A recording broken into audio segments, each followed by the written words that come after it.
Jesus. Welcome, everyone, to tonight's Skeptic and Ranting. How old is the Earth? Part 3. Tonight, we finish up Kent Hovind's seminar, Episode 1. So won't you join us for some dad jokes, supposedly 6,000 years in the making?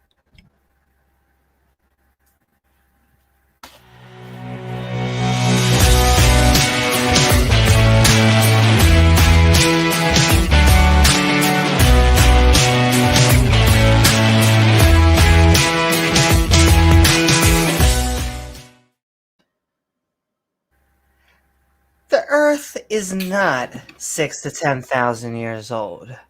Nonetheless, this doesn't stop creationists from pushing their pseudoscientific ideas. Furthermore, the more I read the Bible, I'm starting to wonder if these ideas are even biblical. The Bible doesn't hold how old the Earth is. The Earth, on account of Genesis, says that it was made in 6 days, and on the 7th, he took a coffee break. Adam and Eve, Jesus, and then somewhere in there, the mix, we get transported back to reality from some random dude who made the decision that the Earth was 6,000 years old. This was from his own number magic that he put together. However, like other concepts religion defends, this has little to do with science and more to do with selling the invisible product in the sky. Which is why this quote-unquote creation science is such nonsense. It's not scientists in the lab coats making billions. It's the preachers selling their DVDs with expensive clothing and a clean smile. So with that said, we're now going to watch the last of the Kent Hovind Creation Seminar, The Age of the Earth. And towards the later half of the show, we're also going to switch into our open mic format. When that happens, look for the link in chat to come join our Skeptic and Ranting live stream, or send me your questions, comments, or thoughts by tagging me at Amy Newman to be read on screen. After the show, we'll be heading over to Discord for some chillin'.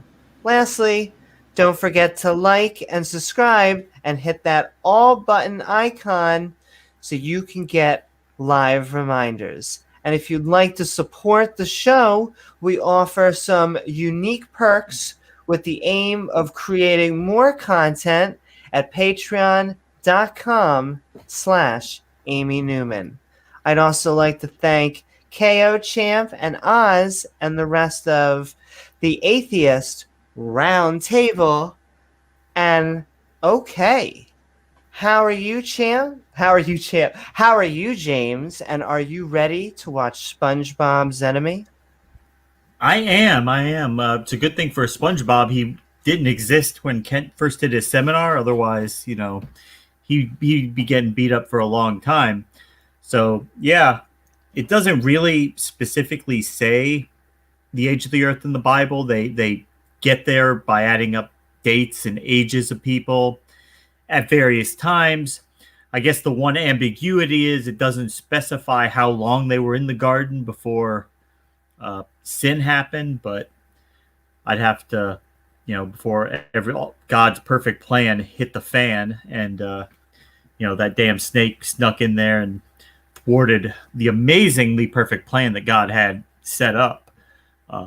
We don't know exactly how long that was. We don't know how long the days were. Of course, Kent says they're actual, literal 24-hour days, and he pushes that narrative, but there's plenty of Christians who push different narratives, so they're all wrong. It's just Kent's version of it, the literal 24-hour days, is much easier to pin down because it's so easy to prove that that's way off from reality. So let's see what he's got to say in this last part of the Also, video. just want to say hi to Robert.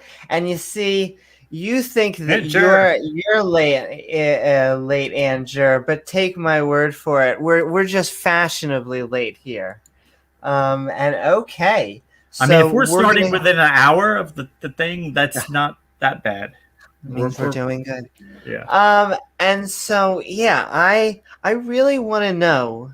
I mean, I know where they get it. It's the Bishop Usher and all this chronology Archbishop and the James Usher, yeah. numerology and all this stuff. But it's really him. It's He really started not it. biblical. It's really just this dude who was like, "Look, I went through the Bible, Yep. and this is what I come up with, or this is my. We're gonna go with theory. It's really his hypothesis because we have no way to test it, and Right. that just seemed to like a meme, like the word supernatural. It has just caught on. This is what creationists base it on. I mean, I guess it would be like maybe there'll be an apocalyptic event, and maybe a billion years from now, new life forms will evolve on Earth, and they'll be digging through our cities, and they'll find like Marvel comics, and they'll start trying to piece that together as actual history, and they'll be looking Yeah. for where's Magneto and where's the Wolverine. Look at all these badass people that used to live here. They'll have no idea that it's all bullshit anyway. It's the common theme. There may one day be a Spider-Man comic found in New York, and they will say, in New York, they'll say, "Well, look at this Spider-Man comic. It has New York, and we have evidence that New York is a real place. Was a real place, is a new place." And they'll say, "Therefore, Spider-Man is real." But Right. Yeah. A not human how got that works. bit by a spider, and that caused him to instantly evolve into a human spider thing hybrid, sort of, maybe a little bit. A few features of a spider. Yeah. And at least Spider-Man's a nice guy for as far as supernatural people go. Count it the beginning. What do you mean? Because he hasn't flooded the whole planet and killed everybody? Excuse me, James. You gonna hold that against God? You need to understand, he was respecting their free will. Yahweh was saying, "I really think you guys should be free to drown right now." Listen, Amy, let's cut the crap here. You know that God exists. You know that he is just, and you know that he is loving. And he will justly and lovingly send you to hell if you continue to pretend he's not real. But see, what if that's okay? It's where all the cool people are. I'm sorry. I shouldn't. You're right. I'm right. Where's my spaghetti? I don't have my spaghetti monster. To the Earth Ball. I'm sorry, Earth Ball. Please forgive me. Well, okay. I don't think that NASA flag's going to help you much when you're roasting for eternity, but go ahead. Yeah, and being a NASA shill doesn't pay quite as much as being a sell our DVDs. We're DVDs. I mean, books, DVDs, flyers. I have to do as good. Oz was showing Dr. Josh's. I think now I have aspiration. Though I have to say, this is the rule. You don't do a good impression of someone unless you have a little bit of love for them. So Dr. Josh, myself, there has to be a part, just a little part of us that just has a little love for that Hawaiian shirt, man. Dr. Josh does a really good impression. I like Aaron Ra. I think Aaron Ra does a very good impression too. Does he? I need to see his. See, what we need to do is just get a bunch of atheists on, and we're just all trying to do our Kent Hovind. See who does the best Kent Hovind. Yeah. All be wearing Hawaiian t-shirts and okay. That's not Amy. That's just a picture of her. Exactly. I think that's one of my odds sets for epilepsy is watching 3 Kent Hovinds. But okay, onward. Let us begin. Like a trinity of Kent Hovinds? A trinity of Kent Hovinds. And so we are beginning our Skeptic and Ranting. How old is the age of the Earth? Part 3. Now, we are finishing up tonight from his first seminar, and we're starting 3 minutes, just like we did last time in part 2, from where we were. So we ended at 120. But it's okay, yeah, because but that the one word was going really salad, slow towards the end. yeah, but it's consistent. I was peeking ahead. Spoiler warning: he rants about oil for some reason, but okay. Into the fun. Yeah, you mean as opposed to providing evidence that the Earth is 6,000 years old? He As talks about other stuff. He basically just rants about the school system, does a good preaching, and it's Like all he did religion. before. It's all Like, religion. because they don't teach Jesus in school now, drug use is up and teenage pregnancies are up and all these bad things because the kids don't hear about Jesus anymore. See, I feel like James was just getting into it towards the end. He started out regular, but he was getting there. I was warming up for it. Warming up. We warming up. We gotta get into our SpongeBob nature. And okay, what does this slide say? Madison said, "Sorry, fellas, but if you want to use this comet argument, it is up to you to prove beyond a reasonable doubt that the Oort cloud and other sources don't exist." From Madison's answer to my young Earth arguments. Okay. Yeah, there's this comet thing because he thinks that if billions of years they should all be blown away to nothing. Let me make sure I'm sharing sound. It was 50-50. I want to have 100%. Now it's 100-100 or 1-1. Prove beyond a shadow of a doubt that the Oort cloud and other sources don't exist. Wait. Yeah, how's that sound, Kent? Because he's always the one you have to prove God doesn't exist. He doesn't like that burden of proof. James, you gotta be there. You gotta be there at the situation. You can't prove God doesn't. You can't prove God's not real. You can't prove that. But he's like, how could we prove the Oort cloud's not real?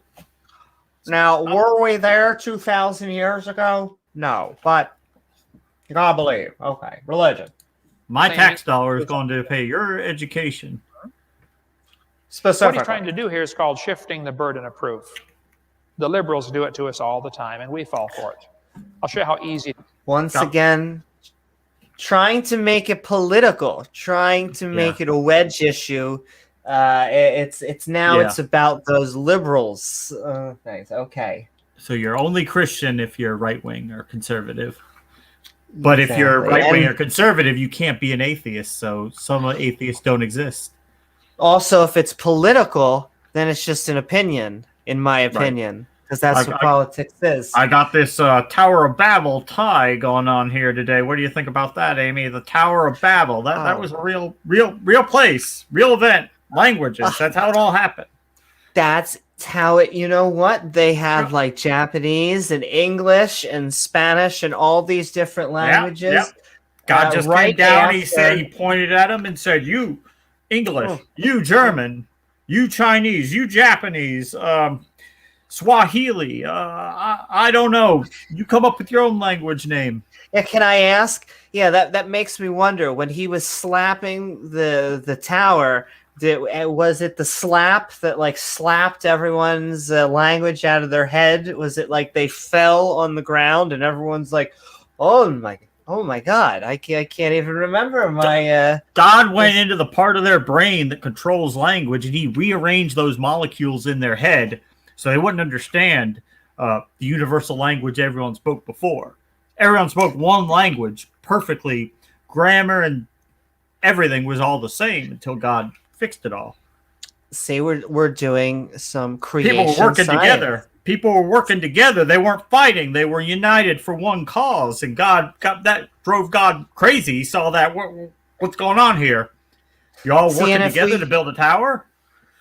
If we press on any of these issues or ask for mechanisms or theories or frameworks of facts, they will say, look, we're actually the skeptics. We're not trying to provide our own model. We're just saying we don't believe evolution. We don't believe that the Earth is really... I'm not asking for the Tower of Babel in school. I just want to get the errors out of the textbooks. Exactly. And no offense, But that is what the creationists do, or not the creation. Well, but that's what the flat earthers do. The flat earthers will say, "I'm not here to present a model. I'm just here to question the mainstream model. Those liberal scientists aren't letting they're hiding the truth from you, always hiding the truth. And if they would just listen to them, then their model would be taught in school. What's their model? You know what? Never mind." And then they run. You're earning your shill money today, Amy. You sure are. Getting those NASA checks in the mail, baby. Praise the devil. Pray. Hail Satan, which I know you do that. Much softer than Satan, but I'm open to Satanists too. But hail Satan. Okay. All right, let's As go. I said, watermelons are blue on the inside until you cut the skin. Prove I'm wrong. This is good. It's called shifting. I like it so That'd be far. pretty hard to do, wouldn't it? As soon as you cut the skin, oh, see, it turned red. I was right. It was blue a second ago. You should be skeptical. He says, I have to prove there's no Oort cloud. Now, wait, Dave. Here's what we know. We know we have comets. We know they don't last more than... No, it's because we have proven that watermelons, generally speaking, are green on the outside and red on the inside, and we cut them. And so if someone were to say, no, eat this watermelon and your limb will grow back, it would be a little bit of a different claim, and we would have a little bit of we'd have a little bit of a higher standard. But these are things you could prove. In fact, if someone's colorblind and they can't tell if it's green or blue, we could prove it to them. Oh, Satan just summoned James. That is okay. It happens every once in a while. But while James is fighting for Satan, and trying to save all those drowned people that are getting recruited, we're going to play the video. About 10,000 years. We know the Bible says the earth is 6,000 years old. I don't have a problem with comets. No, I'm never taking this point again. The more I read the Bible, don't give me this. Bishop Usher, like 1,000 years later, said that the earth is 6,000 years. God, Yahweh, whatever you want to call him, said 6 days. That is the only concrete thing that we have biblically, is 6 days, and on the seventh day, he's like, whew, I mean, come on, everybody. Don't we have unions yet? I mean, what day is it? Other than that, no. I'm tired of the creationists even defending this on biblical grounds. Don't forget science, but science and Bible. But he wants to make it look like I have a problem with comets when he's the one who's got the problem. The Bible says the heavens declare the glory of God. It's interesting. Evolution theory has the sun and stars evolving before the earth. The Bible says God made the earth before the sun and stars. Everything about the evolution theory is backwards to the Bible. Every single thing, absolutely backwards. These theories don't match. God must have cut my internet. Because man brought death into the world. You see, it was either Yahweh, or I always like to say you were getting summoned by Satan to fight Yahweh, and you were saving the drowning. And so, we couldn't have that. You can't have that. So does the Bible match evolution? I don't know. Does it matter? These were not the concerns of we don't even have to. I know most of the atheists will say Bronze Age, blah, blah, blah. You can't help people for the time that they were in, but these were not the concerns of them. This was basically like the holy moly, we have been just passing down these stories to not go crazy, and we tell them over a fire. It wasn't supposed to be science. But what were you going to say, James? Or were you going to say something?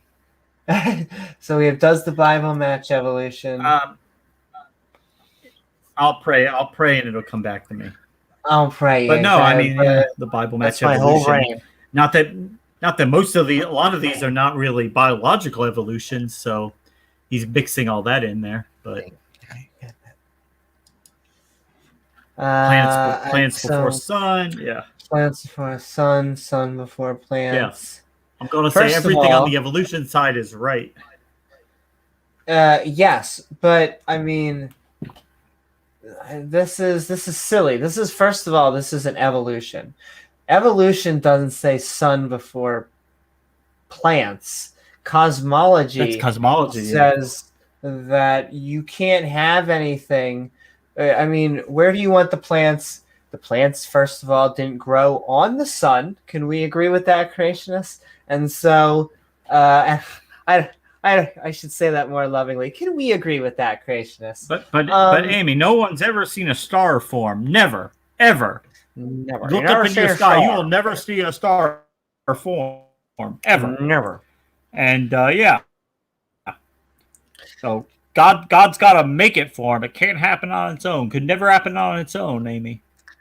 And so basically, this type of thinking gives you blinders. It's saying you can only maybe 100 years after you die. Maybe they give so much credence to frickin' Paul 50 years after Jesus is dead, and 100 years about before and 100 years after. If he ever existed. Yes, I'm 50-50. I think you and Oz are both the mythicist. I can understand it being maybe an amalgamation, or my thing is even granting it doesn't matter because Muhammad existed, and I know Muhammad wasn't a prophet because prophets don't exist as far as I can tell. As far as we can tell, yeah. As far as we can tell. I mean, now, of course, when the flood that Kent's going to talk about, that God made it so that the waters would arrange the layers so that in all the layers that look the oldest, there's going to be the simplest organisms. And in the layers that look newer, there's going to be a gradual increase in complexity. You're getting more complex organisms. And yeah.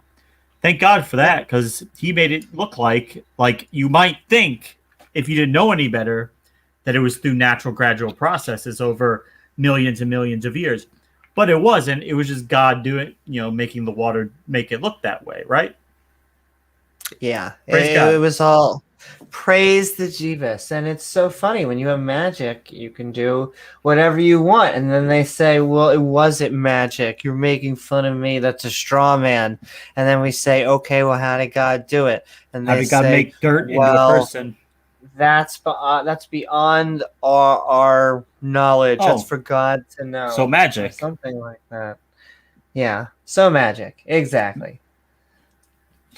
Okay, so plants before sun, sun before plants, marine mammals. Atmosphere between two layers of water. Gotta love that one, Kent. The waters above the atmosphere. The waters above and the waters below.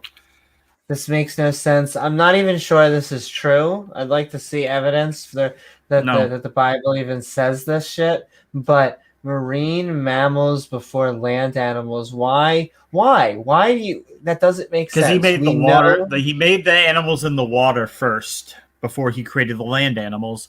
And since they reject the idea that whales evolved from animals that used to walk on land, therefore God made the whales when he made the fish. Oh, so this would still be another animal becoming another animal.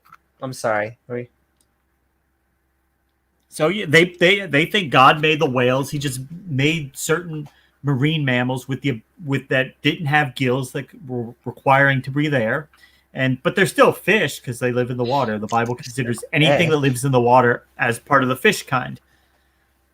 Whereas scientists, they would come and say, well, it's actually a mammal because it's not a fish. It doesn't have gills.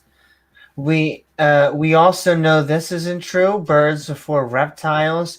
We can. Right. I like reptiles. I think they're pretty cool. I would have a lizard pet, but we can see how birds are. I don't want to call it like a fourth generation or whatever the model is, but they have a. I'd say they're descended. Analogous neocortex regions. So they don't have the exact same thing that mammals have, but they have new regions in their brain that are similar to our new regions in the brain, which allow birds to have complex speech and to have social grouping and to take care of their young. All this type of stuff that you see in mammals is new, and you see it in birds. So that's where all the evidence lays, all of it. And yes, that's true. I guess, and it's They true. lay eggs. I am shit. I shouldn't shit on reptiles because or other reptiles. I guess lizards. That's true. I shouldn't shit on lizards since, everything is equally evolved. I mean, a bacteria right now is 4.5 billion years old. We don't like that, or comes from the chain of 4.5 billion, just like we did. It's hard to think that way because we go, oh, that little bacteria, how can it be as evolved as we are? But has all the goods to get into an organism and make more of itself. And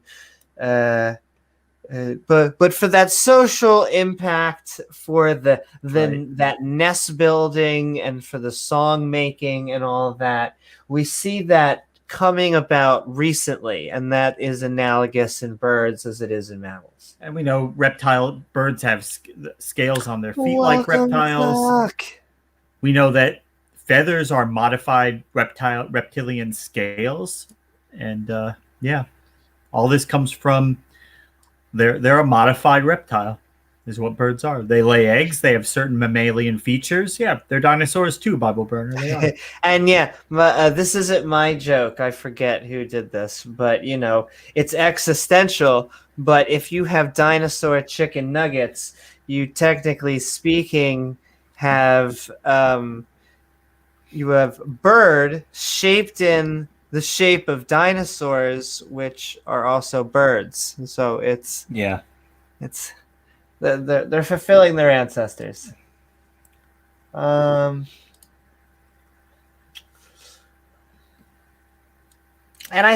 I will say there is two. I separate them.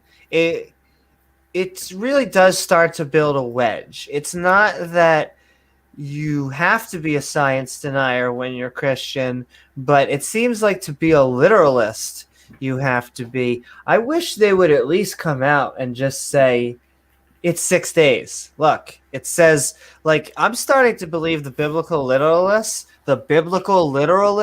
are less literal than their branding. It's about as 100% beef as McDonald's.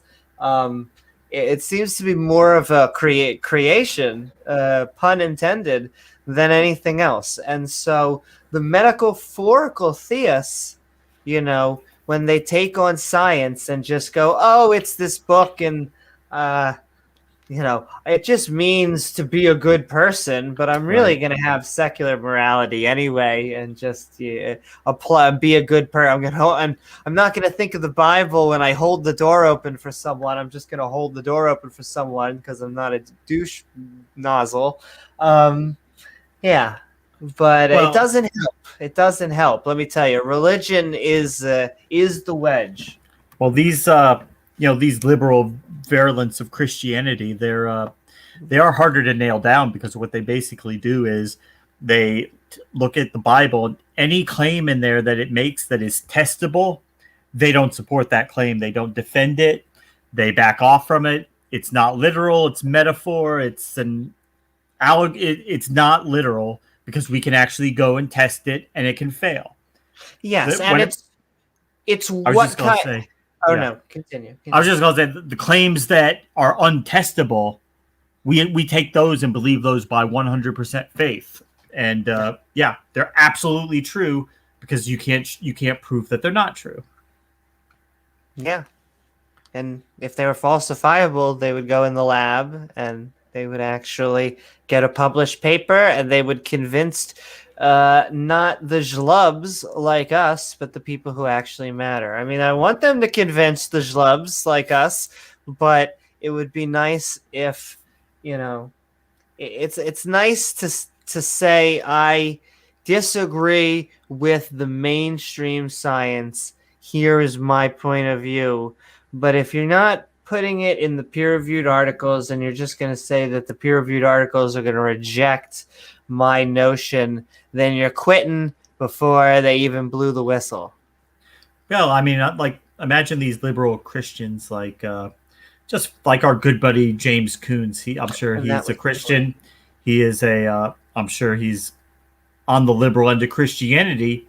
He probably wouldn't argue that evolution isn't true. He's just going to say, well, it's true, but God did it. And you can't test that. You can't falsify that. It's just God is in another dimension making all that happen. So it's still God. You can't, and there's nothing you can do with that. That's the you have to pick your poison, so to speak, is that we were just talking, in other episodes, how, at least Kent, I'm feeling this less and less now that I read the Bible, but at least Kent is saying, he's being open about his beliefs. He's not even a precept. He's just saying supposedly what the Bible says. The more metaphorical you go, the harder it is to pin them down. I mean, we can't disprove deism wrong. And yet, right. I'm not going to be a deist because I'm not going to, because of skepticism, I'm not going to believe something until there's actual evidence. And you'd have to presuppose that there should be something, and then you'd have to cross that bridge. Yeah, I presuppose that there should be something. I don't see any evidence of it, but it must be there somewhere, so I'm just going to be a deist. Must be in there somewhere, or some sort of Pascal's wager or something. Praise Jesus. Praise Jesus. Okay, birds for reptiles, atmosphere between two layers of water. The water. How does he do? His T goes down hard, right? That's what it is, or what do you mean? His T? His T. There's water. Water. They say I gotta go harder on the T. They gotta stresses go that A. He stresses the water. A. The water. Yeah, the water. The water. The water. Well, I got that water. I call that the Hovind theory. We'll get in that on another video. 3 videos down, $49.99. Get my whole DVD set, and then I'll tell you about the Hovind theory. Woohoo! Okay, and man brought death into the world. Funny enough, nothing down here. Not yet. He'll add it. He'll fix it though. He's about to. Evolution. Yeah. Okay, yeah. I'm sorry. Yeah, spoilers. Thought he was gonna get. Shouldn't have. Into the world. Death brought man. So nothing died before Adam ate that apple. First of all, that is not what evolution says. Is death brought man. Death brought man to the world. Death is things die. It happens, right? It just makes me want to anthropomorphize death, and he's just like sitting there, and he's like eating the sandwich. He's like, "Hey, don't blame me for that shit." Well, I mean, if every organism that ever lived never died, then the world would be, very strained for resources. But that it's not like it's a goal of anything to die. It's just what happens. The Bible says God created man, and evolution says no, man created God. Yeah, there we go. There we go. That's the whole enchilada right there. He hit the nail on the head. He can't tell us where his God came from, but we can. We can tell where God came from. Yeah, don't insult me with a good time. This is the truth over here, and all this. Well, exactly. It's a mix over here, and who the hell knows what's over here? But okay. They're opposite. People say, couldn't God use evolution to create? Well, he could have, but it's not the God of the Bible. But I couldn't sell my DVDs if that were true. The God that would use evolution is cruel, wasteful, and retarded. It's not a God you'd want to pray to, that's for sure. I want to pray to this God anyway, regardless of evolution. The psalmist said, when I consider thy heavens. By the way, heavens is plural. We get into that more on video 2. He said, when I consider. Kids, you do yourself a favor once in a while to shut off the TV. And because the heaven was the sky and God lives in heaven. Now we know God's not up there. So there must be another heaven where God's at. You see, Amy? You see? because they used to think he was in the clouds, so that was heaven. Then they went up there and they said, "Oh, not seeing a God here, but he lives in heaven. Oh, there's got to be another heaven somewhere up there above all that." You got to put your God glasses on, Amy. Yeah. Also, yes, he did, Bible Burner. I missed that the second time because we were talking, but I did see that the first time. Yes, he did. Who knows sometimes what he's talking about? Like I said, we're about to get into some oil rants. He switches sometimes between creationism and wedge issue mode. Go see what God has done. The psalmist said, while I was musing, the fire burned. The word muse means think. Think. The Bible uses the word twice. Think. Now, English is a but pretty don't do it. Just read the Bible. And that's it. Only twice. 64. How many books? 64 books to 80 books, depending on the translation. Like 66, I think, yeah. Twice. That's what he's telling us. Tell us to think. What was it? Look both ways when the camel crosses the street? Language, Or just pray about it. A theist is a person who says he believes in God. If you put The second true thing I've heard Kent say tonight. Oh, well, hey, broken That clock is is still true. right twice a day, right? Yeah, a theist is a person who believes in God. letter A in front of a word, it means the opposite. Little Darwin So in the an background. atheist is a person who says, I'm okay with that one. Okay.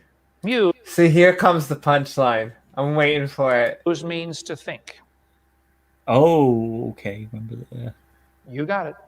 Amuse means literally to not. There you go. There you go. See, there's the punchline. Get it? Get it? Atheists are not Don't think. thinking. They're not thinkers. Oh, SpongeBob thinking. They don't just read the Bible and believe everything they see in there, so they're not thinking. All their evidence and science and doctors and PhDs. The funny thing is, if you buy the car that Kent is selling, he'll sell 3 gallons of snake oil just to make sure it greases the wheels and make sure everything really gets going. And a copy of the Bible. A warranty. God is running the warranty on this, so if anything goes wrong, just pray about it, and God will fix it right up for you, okay? Just pray about it. You need some water. That's not an oil leak right there. That's the damn kid walked by and knocked that over. Don't worry about that. And let me tell you, Bible Burner, it's not just an insult. I swear, this is what Kent wants to do. He looks at the Joker movie. He's like, it's me. That's gonna be me. I'm telling you, he wants to get up there. Not think. Did you know we've got entire parks where you can pay money and go do that? They're called Dinosaur Adventureland. Not think. Yeah, that'd be funny. Who would own an amusement park, a place to not think? That would be really funny if there would be someone, I don't even know, but I don't know. We should look up. We're teaching real science here. We're teaching real science in my park. We give God the glory for His creation, not the evolutionists give the glory to a rock. A little dot of nothing that exploded 14.8 billion years ago, and here everything is. A big block of dirt. Big block of dirt. It'll be Big block of dirt exploded. That created everything. Yeah. But excuse me, making things from a clay like Patrick Swayze, now there's science. Excuse me. Cutting edge science right there. Says it right there. Life can't come from non-life except for God. We don't know where he came from, but he came from, I don't know. Anyway, move on. When I consider thy heavens, the work of thy fingers, the moon, the stars, which thou hast Work of thy fingers, Amy. Thou art mindful of him. You know, it's interesting. A person that spends his time considering what God has done is just not impressed with what man can do. And some of you parents ought. Oh, that's a nice building there. I made the fucking universe, so fuck you.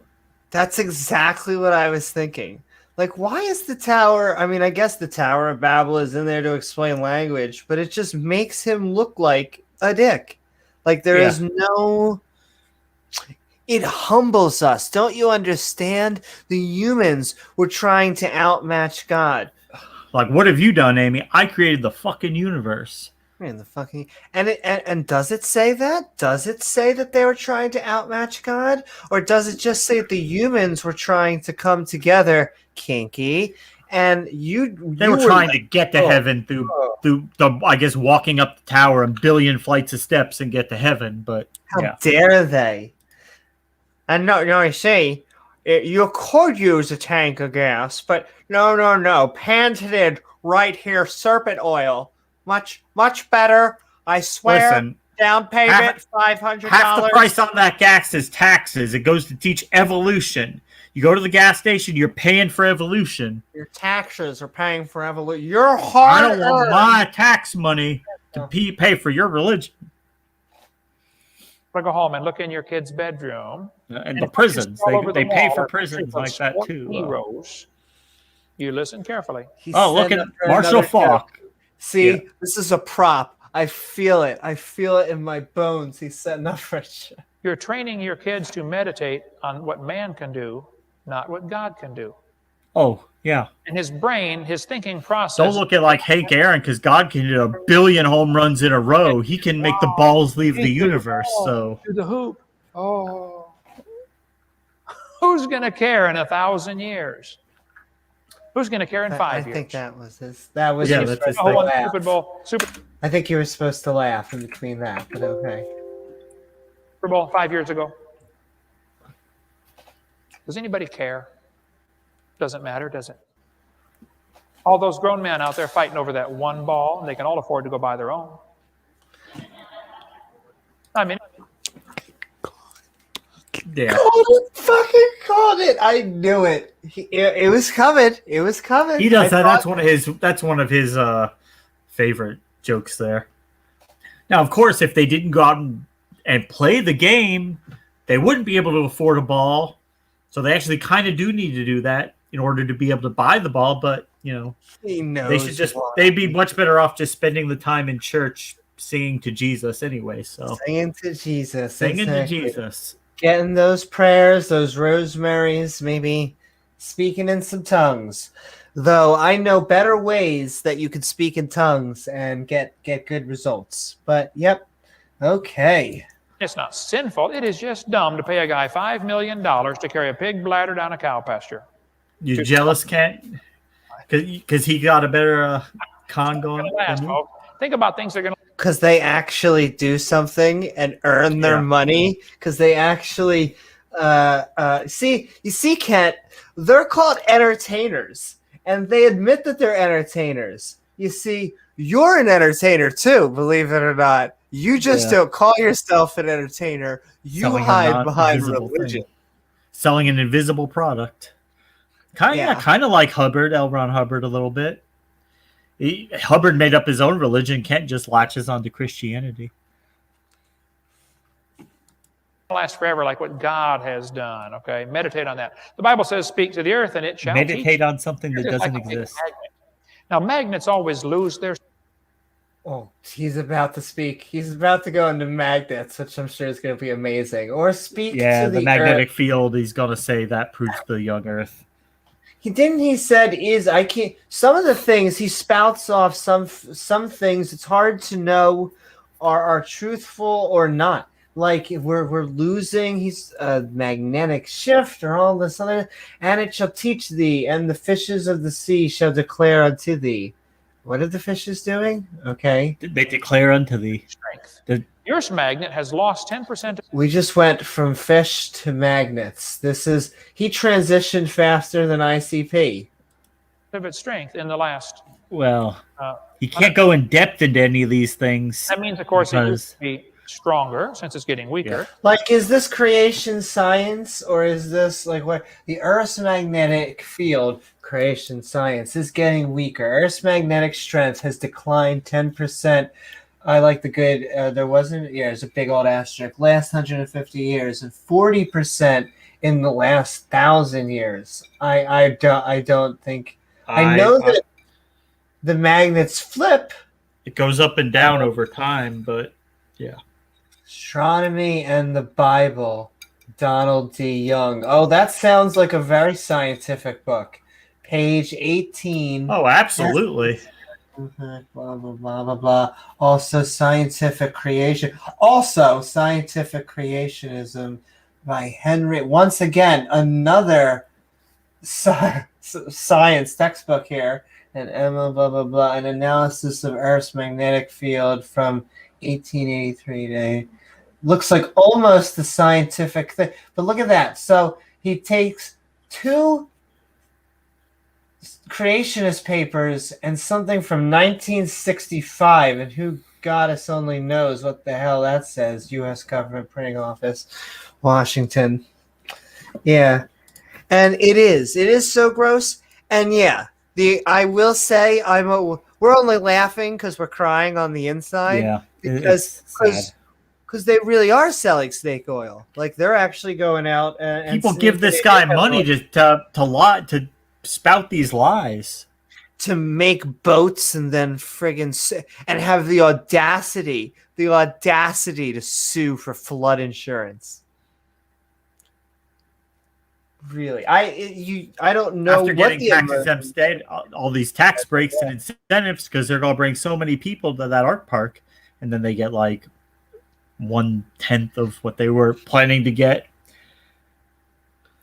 Yeah, taking all that money, tax breaks and everything for the work to employ people, and they was going to bring so many people to the community. I think it brings more atheists there just to make fun of it.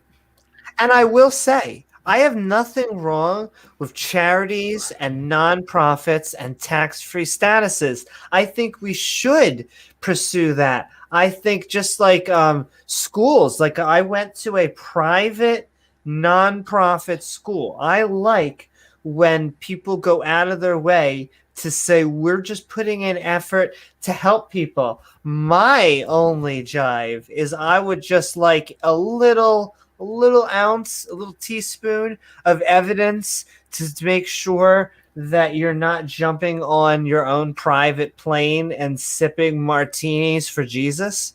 That's really all that I want to see. I mean, I guess if there are churches that run hospitals and religious organizations, as long as they do that in a secular way, that's fine. I mean, 100% what I'm saying. So if you are, I think, if you go to a Baptist hospital or St. Mary's Hospital, that's fine. One of those they are right around doing good things. Not only are they doing good things, but they're not hiring Christian doctors. They're hiring doctors. Right. And so they don't just treat Christian patients, they treat patients. Yes. You're not going to a therapist to awaken your to have a spiritual awakening with Jesus. You are going to a counselor to deal with actual issues in a healthy, secular manner with a scientific base. A licensed psychiatrist, yes, a medical doctor, licensed psychiatrist. Yeah, able to prescribe medications that are FDA approved and tested, double-blind placebo tests to prove that they're safe and effective. Another thing that I find with creationists is they all have their pet things. So, Antangelo, I love you, and we joke all the time, gravity affects gases. I don't know what he's all over the place. Yeah, I don't know what to tell you. Little peepee. I don't think that we are losing our magnetic field this strongly. I don't think there's evidence. It probably vacillates up and down over time. Is probably the reality. I think the poles switch. They do switch every so often. Yeah. So let it be that. Like nature is cool. You don't have to add things to make nature awesome. No, it sucks unless God did it. Because look at the universe, Amy. Look what God did compared to what we do. And okay, let's let him get into creation science. I understand the evangelicalism part, but everything else. And it cannot be more than 25,000 years old. Can't be. Just the Earth's magnetic decline limits it less than 25,000. God. And that also God means said carbon dating can't work. Oh, carbon dating can't work. They Don't have that. a frigging fetish with carbon dating. Like, carbon dating works. I'm sorry. It correlates with other methods of dating. So it's not just that the carbon dating correlation, because it could be that just one link. It's that we have multiple cross-reference links But with but other but methods of dating. but Amy, they don't know how much carbon was in there to begin with, so they don't know what they're measuring. These PhDs and scientists, they're just dumb. They don't know anything about what they're doing. They would never take something like that into account in doing their measurements. They would just make sure it gets the prearranged number that they want to get because they hate Jesus. It's because they hate Jeebus. They hate Jesus. Titan says it's one area in the southern hemisphere that it's weakened. We don't know exactly why, but we see it change from time to time. Okay. Is it as drastic as he's saying? Because I imagine there's fluctuations and things like that, and that makes sense. And even having a side that's weaker or stronger makes sense. I don't understand what this has to do. Once again, it's like magnets. How do they work? Or have a connection to the topic that we're talking about. Well, but yet they tie it in somehow. What he's saying is, oh, well, if it's declined this much over this period of time, it couldn't be there because it would be declined to nothing by now. So therefore, it can't be more than 25,000 years old. Yeah. Yeah. He's looking at a very specific part of the field over a very specific time and seeing a small decrease, and he's saying that applies to everything. It says, I use magnets to fish and high iron level in the fish to make them highly magnetized, which demonstrates the brilliance of a creator God, which is the magnet fisher of men. You're welcome. Thank you, fish gods. I will make Amy a fisher of men. And see, now I'm just imagining the fishmen from SpongeBob. So they do look pretty cool and pretty fat friendly. They're always trying to have a Krabby Patty. Do you remember the fishing trip with Jesus, and the miracle was he made him catch a lot of fish, so therefore he's divine? See, I want to do a skit because just now I want to know what that looked like. Where did the fish come from? Was it like Spider-Man? Like were the fish coming out of his arms? Like fish. No, they threw the net off this one side of the boat. They didn't get anything. So Jesus said, try the other side of the boat, and it was full of fish when they pulled it back in. So once again, magic. They don't really He's a good fishing buddy. Yeah, no. Yeah. Jesus just created them out of nothing into the net or whatever. Sounds reasonable. And okay, and yes, the magnetic field is shifting. So what has shifted, and we're still here? Yeah, they don't understand. I mean, this is the same thing. Not to take it back to flat earthers, but natural phenomena like us rotating is happening all the time. It's okay. Once again, cool that we are a floating spaceship, a similar mechanism to what you feel in the car when you're moving, or should I say don't feel when you're in the car or when the bucket's going round. But once again, these are all mechanisms that I'm sure have been explained a billion times. By the way, if anyone would like to donate a car to Christian Science Evangelism, we could use a new one. Our van over here is got 487,000 miles on it, but we're praying for God to send us a new van. Thank you. Also, a shout out to our advertising, as always, www.godheals. Why won't God heal amputees.com? We tried eating the blue watermelon. Didn't work. So, yeah. And, yeah. Oh, and it's funny. James was just saying that. So, yeah.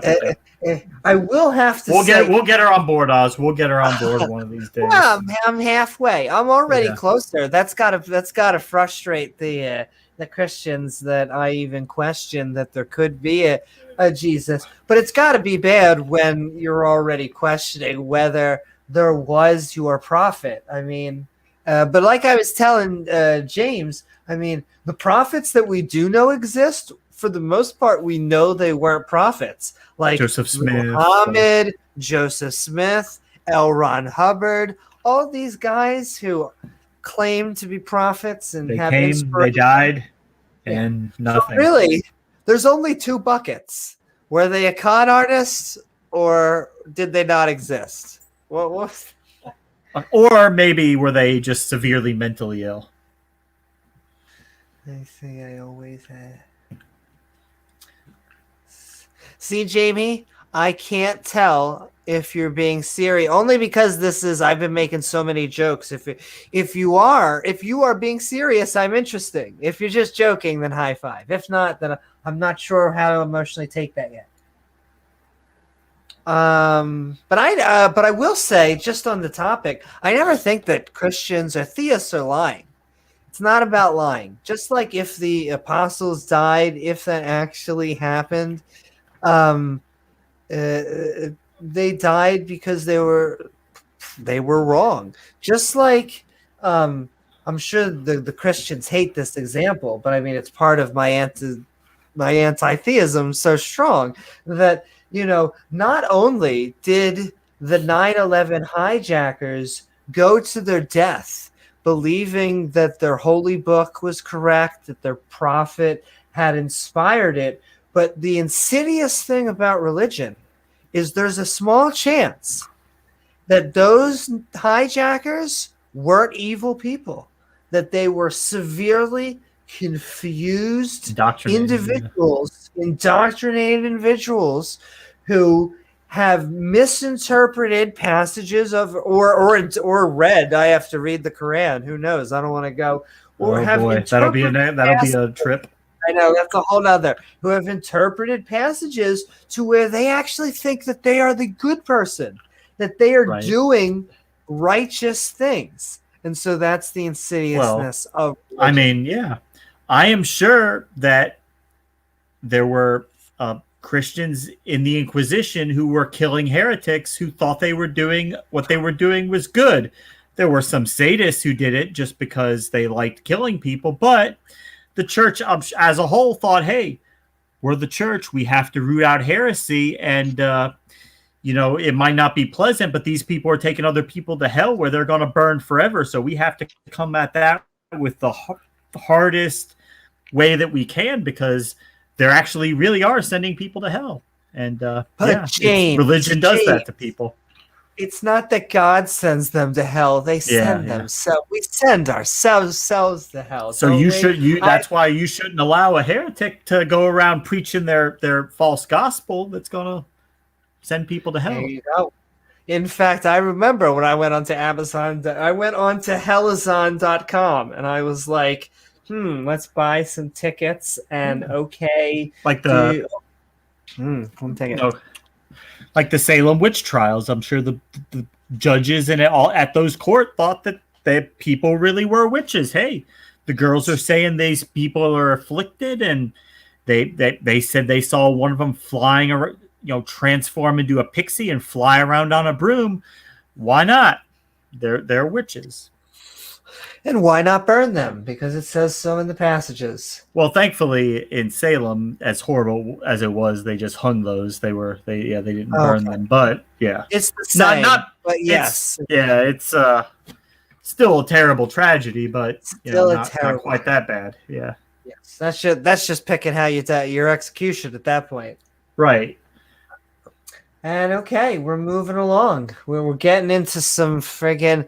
Let me tell you, I'm actually not gonna bash on the people who like ICP.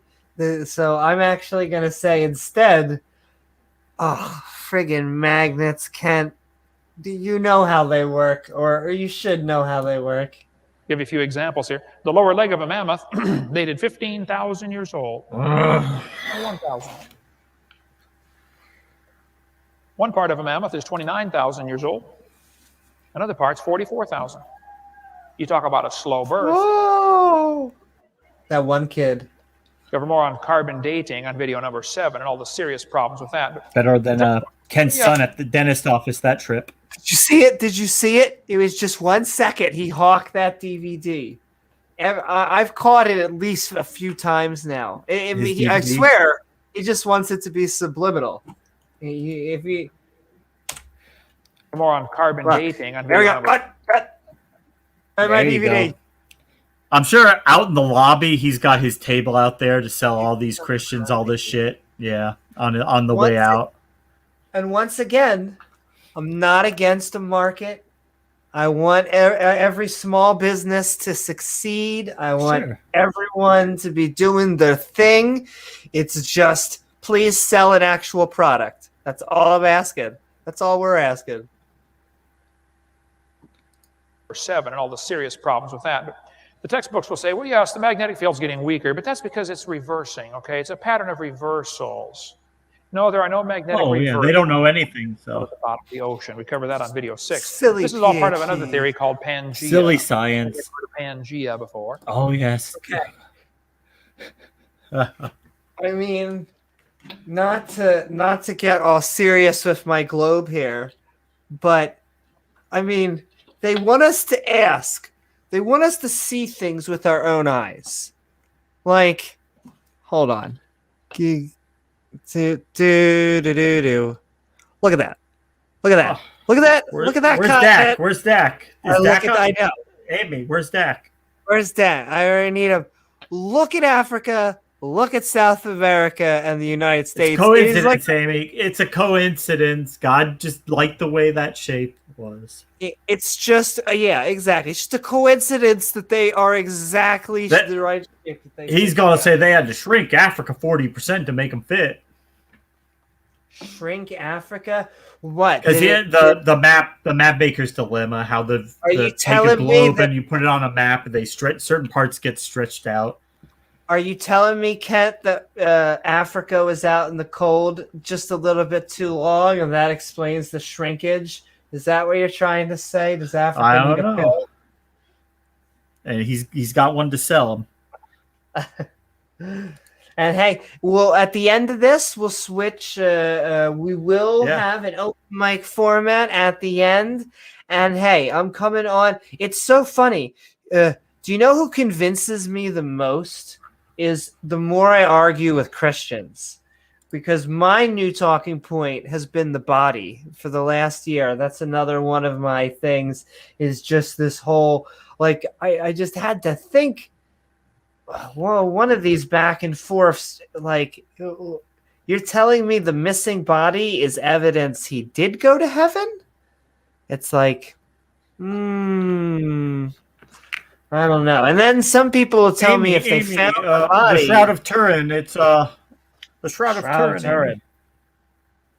Yeah, That's and some thing. people, yeah, and Christianity, it's not a small business. No, none of these. Christianity, Judaism, Islam, Hinduism. If you like healing crystals, please, woo. We want to go to Mars. That's really what we're asking. That's all we're asking. That all the continents used to fit together. Well, I bet they didn't tell you they shrank Africa nearly 40% to make it fit. Yeah. But it doesn't, I don't care what it makes it fit. Just look, I'm not going to hold up the goddamn globe again. Look at a globe. It matches exactly. It looks like the continents float apart. Now you're telling me to not only not trust the science, you're now telling me to not trust my eyes. Yeah, did they? Nope.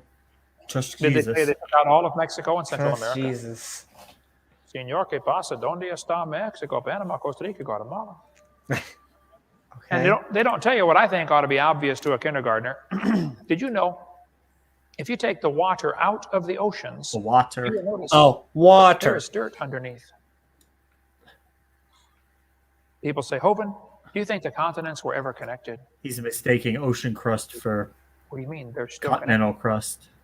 He thinks they're the same connected thing. now. It's just the low places are full of water, that's all. What do you mean, were they connected? Yeah. Hello, they're still connected. What a dumb theory. We cover more on that on video number 6 about Pangea, on what's called. He's got to hawk it again. Look at that. Look at that. He's just going through one by one, just shitting on almost every modern scientific field in the world. It's like, now I'm going to shit on geology. Pangea, no. Sorry, not not Jesus. Approved. Not Jesus proved. The Hovind theory. But the Earth is spinning about 1,000 miles an hour at the equator, but the Earth is slowing down.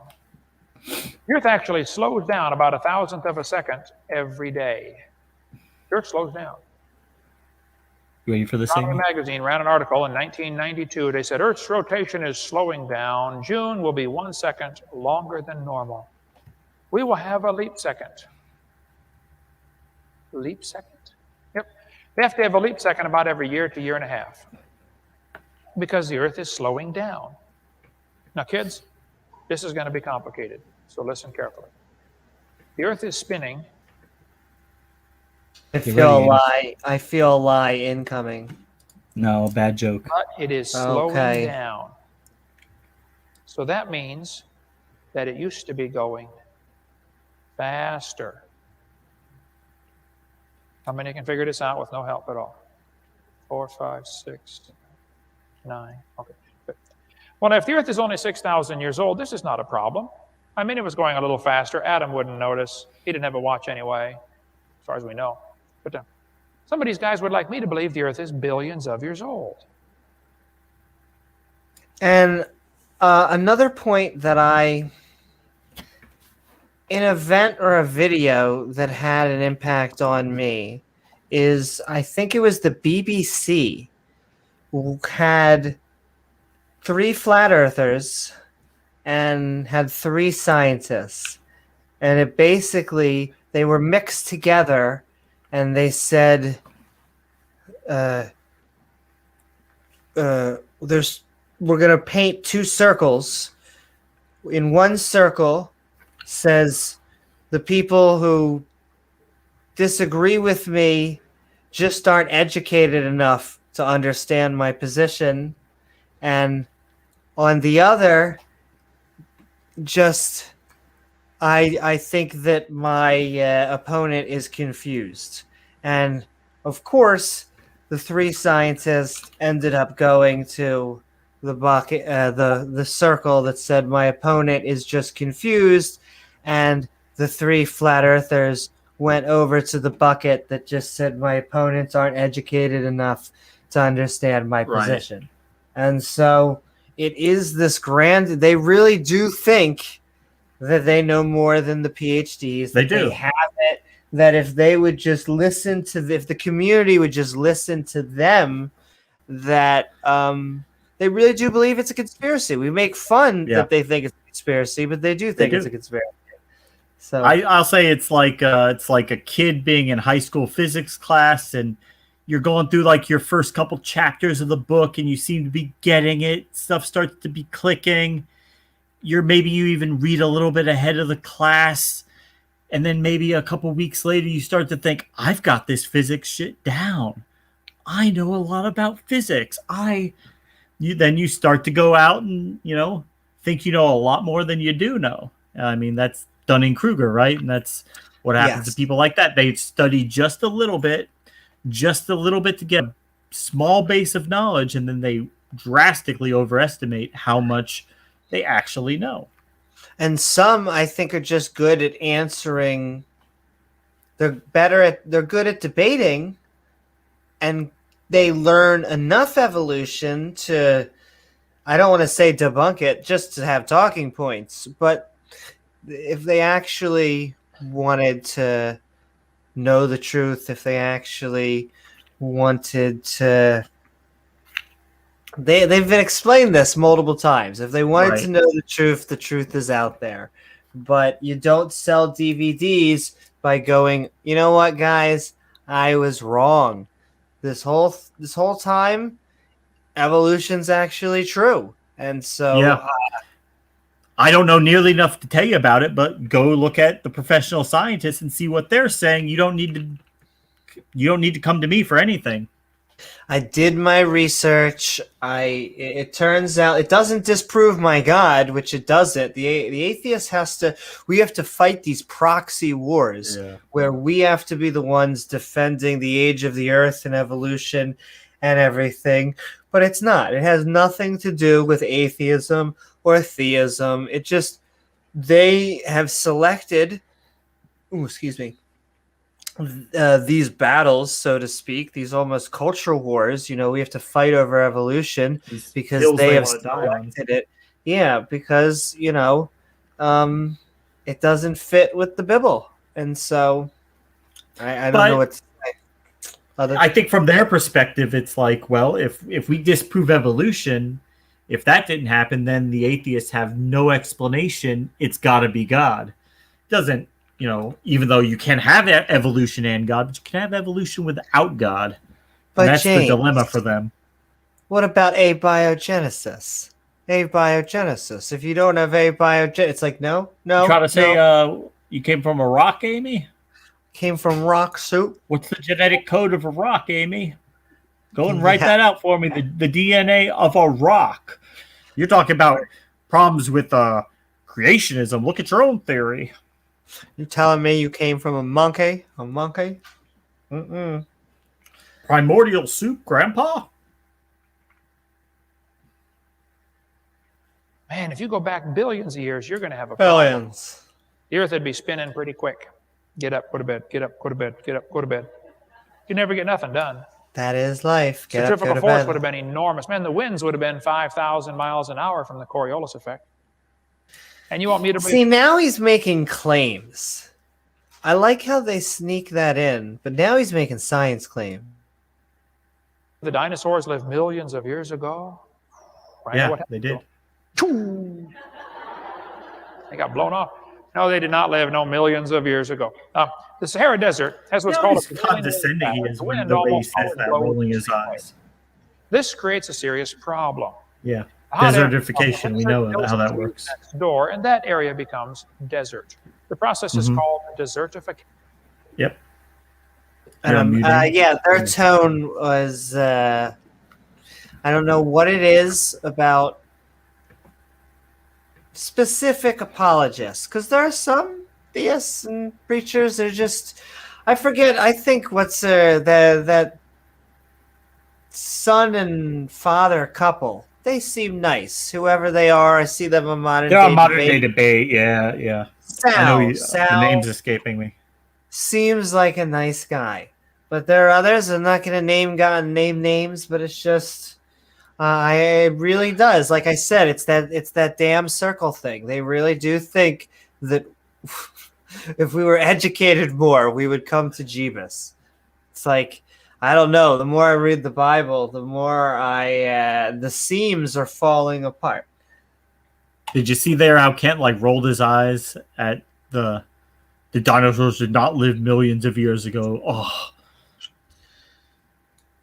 And I will say what I think all the current evidence leads to a natural occurrence of life arising from non-life. I think the actual, the RNA hypothesis was the leading one. I think that, I don't know if that's in or out right now, but I would love to know what the alternative is, because to me, the opposite of natural is not supernatural. It's non-natural. And so, because that's how you negate it. And it has to come from, it has to have a non-living source no matter what, because once again, that God made things out of clay, not to push it back onto the theist, but to push it back onto the theist. And the normal response to that is, well, God is live. But that's the thing you're trying to prove is the God. So to say that is the thing, and I don't know why it would be alive. I don't know why it'd be a living thing. I really like the RNA world hypothesis. Obviously, there's still quite a few things that have to be worked out, but I do think that's where, or some variant of that is going to be where they actually, when they figure out how it probably happened on Earth, we'll probably never know exactly because we weren't there to see it happen, but at some point we will have a working model for it, and maybe we could replicate it, but that's so hard because the Earth is already teeming with life. So you're trying to show how life would form in an environment where there's no life. Doesn't really work the same way when there's life, covering the earth already. Yeah, well, Anything that tried to come alive would be eaten by something else way before any of those steps happened. because evolution seems to work with niches, not snitches, getting stitches, but yeah. He's right. Kent is a serious problem. Oh wait, he's talking about something else. Yep. Once again, not to keep on drilling on my new talking points again and again and again, but that supernatural word, I always joke, what is supernatural again? Natural. Supernatural. Now with 100% more natural than the leading brands. It's like, what is supernatural? I mean, supernatural could only be like a deity, a god, because he'd have to be outside the natural world, but even forces that exist within the natural, even if we don't know them or understand them yet, they're still natural. We just, ultraviolet light was still a natural thing before humans ever figured out how to detect it. It was still there the whole time. We just didn't know what we were looking for. Yeah, and once it was replicated, I'd say, or Will says once it's replicated, I'd say it'd be pretty damn good evidence. Yeah, for abiogenesis. I mean, I think one day it will be replicatable. And, I'll do my crazy toking statement of the night. As anyone who knows me knows, I'm obsessed with creating I want to create synthetic consciousness. I'm extremely interested in consciousness, and theists love the word consciousness. They're one of the few groups of people that seem to take grounds on that. So, but they don't love Amy's consciousness version. They don't. I'll tell you, they don't seem to love try my replicatable. Well, working on replicatable versions of it, because once we can stare at a creature back in the face that is having introspective thoughts and all this, I want to know. Well, but Amy, they have souls and all this stuff. But Amy, that would just prove that it required intelligence to make life. There you go. I know. Well, see, what that would mean, and they get this wrong too. What that would mean is that eventually, just like with dogs, is that life will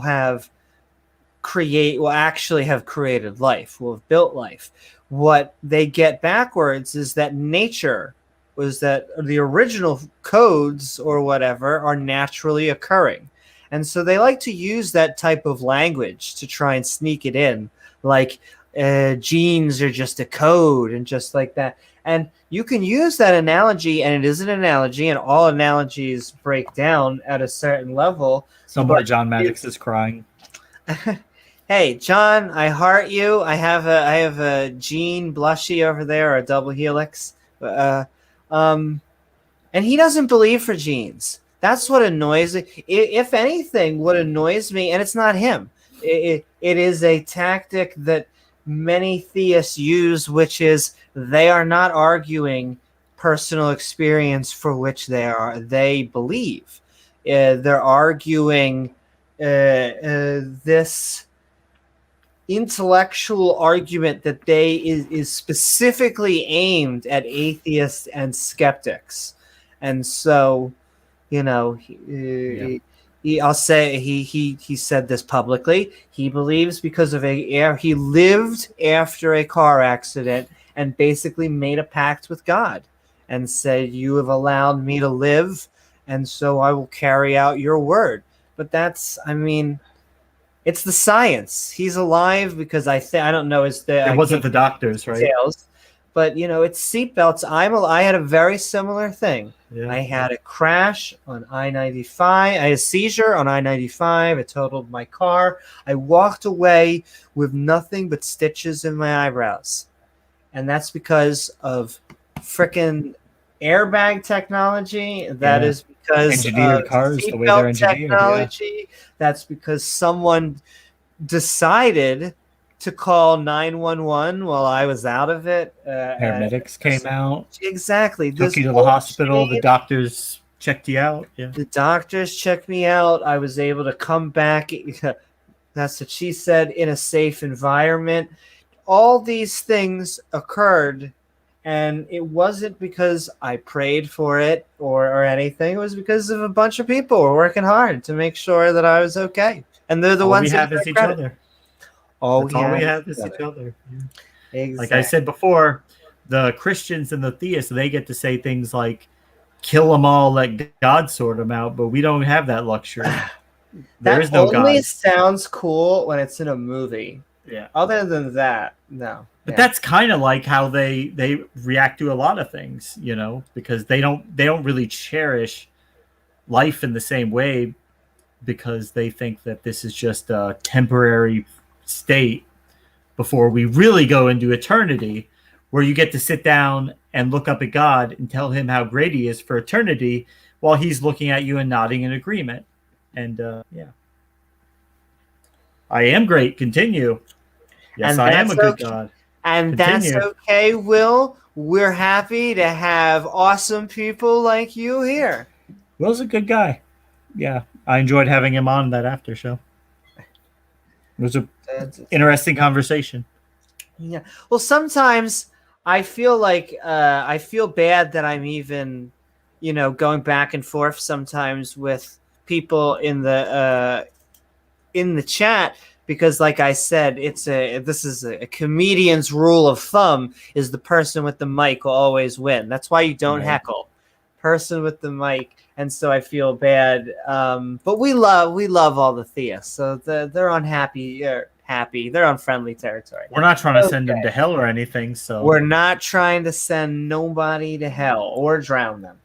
We're just trying to tell them it's not real, so you don't have to be afraid of it. And apparently, be more literalist than the literalist every once in a while, anyway. Okay, the Sahara Desert has a prevailing wind pattern. It's so, he set this up. That, he said, even talking about this at the beginning with indoctrination, that you tell, it just seems like he's mixed every once in a while. He says a true thing and then says 5 false things. Yeah, and then says obviously, the Sahara Desert's been here since the Earth formed, so therefore its age limits the age of the Earth, right? So the Earth couldn't be older than the Sahara Desert. It's been here since day one. It couldn't be. Day one. You can read about it in an earth science book. Sahara Desert's been studied very carefully. They did a long study on this and said, you know what, folks, the Sahara Desert is probably about 4,000 years old. Probably. Who knows if that's when it started growing. Egypt used to be fertile land all over the place. Okay, well then I have a question. If the Earth is millions of years old, why don't we have a bigger desert someplace? Why would the biggest desert on the planet be less than 4,000 years old? Well, I have a theory about that. Now, here's my theory. I believe about 6,000 years ago, God created everything. 4,400 years ago, there was a flood. Now, it's pretty hard to have a desert. Once again, not biblical. This is my new shtick. Doesn't say, they add up all these years. Doesn't say there could have been people in between, or it just says it's one interpretation of it. It's one interpretation. It's the one he's going with. Yeah. Desert under a flood. You got to admit that would be tough. Okay, so the desert couldn't start growing until the flood water went down. So I predict, based on the Bible, the biggest desert in the world will be less than 4,400 years old. I love it when they do this. I love when they do this, when they look at something and then they work backwards to make it look like they're predicting something from the Bible. Yeah. Well, they do. I mean, this is common with people who think that we're multiplying exponentially every other year. It's like, no, people die. Like, it's not just a straight gaining of people. It's that we jettison some, we gain more. There's rate pandemics and mass die-offs, and like the plague and things like that. We don't get hit that hard anymore because of we just prayed to God enough, and He doesn't send things like that to kill millions of people anymore. Or wait, was that medicine? Was that medicine that did that? Maybe I got those mixed up. But yeah, Might have got those mixed. so yeah, they're looking at the population and saying, what formula do I have to use to get back to the Ark with 8 people? And however they work those numbers out, that's the numbers they go with. Very scientific. Yep. You know, when they drill into the ground, sometimes they hit oil. I do. The oil's under incredible pressure in some places. Once again, every once in a while. It's under incredible pressure, Amy. This is incredible pressure. 1,000 pounds per square inch. It'll come squirting up out of the ground. Yeah. Oh, like a big baby. 20,000 psi. Well, the guys who study the rocks on top of the oil say, you know, it just can't handle that pressure for more than about 10,000 years. I know. Well, if they said it, then okay. A random factoid that has nothing to do with anything, but it's just heard it the other day, is that hyenas have one of the highest powered PSI bites out there. They're actually adorable. Don't listen to The Lion King. Good show. But did you know that cheetahs, they don't have retractable claws in the front like other cats? Their claws are permanently extended for speed. Hi, Haley. Please shut the fuck up. Weight of rock supplies pressure. Getting tired. Don't come into my stream with this shit. But the pressure in the well is greater than the weight of overburden. They say it should have cracked the rock and leaked off in less than 10,000. And see, I'm mad. See, I shouldn't have said shut the fuck up. Well, I should have. Oh. But don't start with the thing in the chat. Years. Okay. Well, then now I've got 2 questions. Where did the oil come from? And why is it still under pressure? Well, most scientists agree that oil comes from organisms that are squished. They're changed by heat and pressure into oil. They learned in 1971 how to make oil in 20 minutes in the laboratory. In Australia, they've got a treatment plant that takes sewage sludge and turns it into oil in 30 minutes. There's a factory in Turkey that just opened up, a factory in Texas that takes turkey guts and pressurizes them and heats them and turns them into oil. Fun fact, they figured out how to do all this from the Bible, not from millions science. Of years to do. We do in about 30 minutes. See, it all makes sense. Sinclair has the dinosaur as their logo. The Bible told them how to do all that. Dinosaur turned to oil. Yes, boys and girls, they mellowed for 80 million years. I don't think so. Oh, I have a theory damn. about the oil. Okay. Here's my theory, okay? I believe about 6,000 years ago, God created everything. 4,400 years ago, there was a flood, okay? In that flood, lots of critters and people drowned. They got buried by the gravel and the rocks and the mud and the sand, and it got pretty heavy after a while, and it squished them into oil. And God arranged them in the order of evolution just to make it look like they evolved that way. Which means if you stop and think about that, you drove over here tonight on some of your ancestors. Well, Noah's uncles anyway. Next time you're at the gas station, pumping them in there, you say, bye, Grandpa. You should have listened to Noah. He told you it's going to rain. But in Denver, why would Grandpa? Wait. We know you teach the earth is only 6,000 years old. If your ancestors died in the flood, then you wouldn't exist. So you would have had to come from one of Noah's kids. So that's totally off base what you just said. Outside of Denver in Lakewood. I mean, it's an emotional appeal, but yeah, these people are eliminating the majority of our ancestors. They say the word "these people," creationists, or young Earth creationists. If he's claiming a bottleneck came from 8 people off the flood, then anyone who was not on that boat could not be one of your ancestors. Because your ancestors would have had to only come from the people on the flood. It's just a backwards thing that he doesn't even realize he threw that in there because he's just trying to say you drove over your ancestor. But try and make your ancestors. It's the National Ice Core Laboratory. 36 below zero in there. They put this big suit on me, big hat, big gloves, big boots. I was freezing in 5 seconds when I walked in there. I got Florida blood, it's real thin. Yeah. I said, Hovind, we go to Greenland and we drill holes through the ice. Yeah. Government job. And we take this big pipe science. and we bring this ice core out of the middle of the pipe and we save it in this big freezer here in Lakewood, Colorado. We have 10 ice cores stored in this freezer. They said they took me over and showed me one of the ice cores. They said, "You see these rings on here? It looks like tree rings, dark, light, dark, light." I said, "Oh yeah, it's real clear." Yeah. They said, "Well, what happens in the summer? The snow melts a little bit, and then it refreezes and makes clear ice. Shows up dark on the picture. In the winter, the snow just packs; it doesn't get a chance to melt, and so it shows up as a white layer. So these layers represent summer, winter, summer, winter, summer, winter, summer, winter." They said, "Now the deepest hole we've ever drilled is 10,000 feet deep. And we counted these ice rings, and there were 135,000 of them. Uh-huh. Yeah. And now you're going Sounds around good. telling everybody the Earth is 6,000 years old. We can prove it's at least 135,000. I said, "Fellas, aren't you assuming those are annual rings?" Yeah. They didn't Probably a know good about assumption. the water, apparently. But in World War II, some Yeah. airplanes ran out of gas and landed in Greenland. Has anybody ever heard of the Lost Squadron? Okay, it's been on No. TV. Only from your seminars. Well, the airplanes got left there in 1942. They went on and fought the war. Everybody forgot about them until a rich millionaire from Kentucky got a brilliant idea. Go find those airplanes and bring them home. He went there looking for the airplanes. They had to use ground-penetrating radar to penetrate the ice, and they located the planes. They melted a hole to get down to a P-38. It was 263 feet below the surface.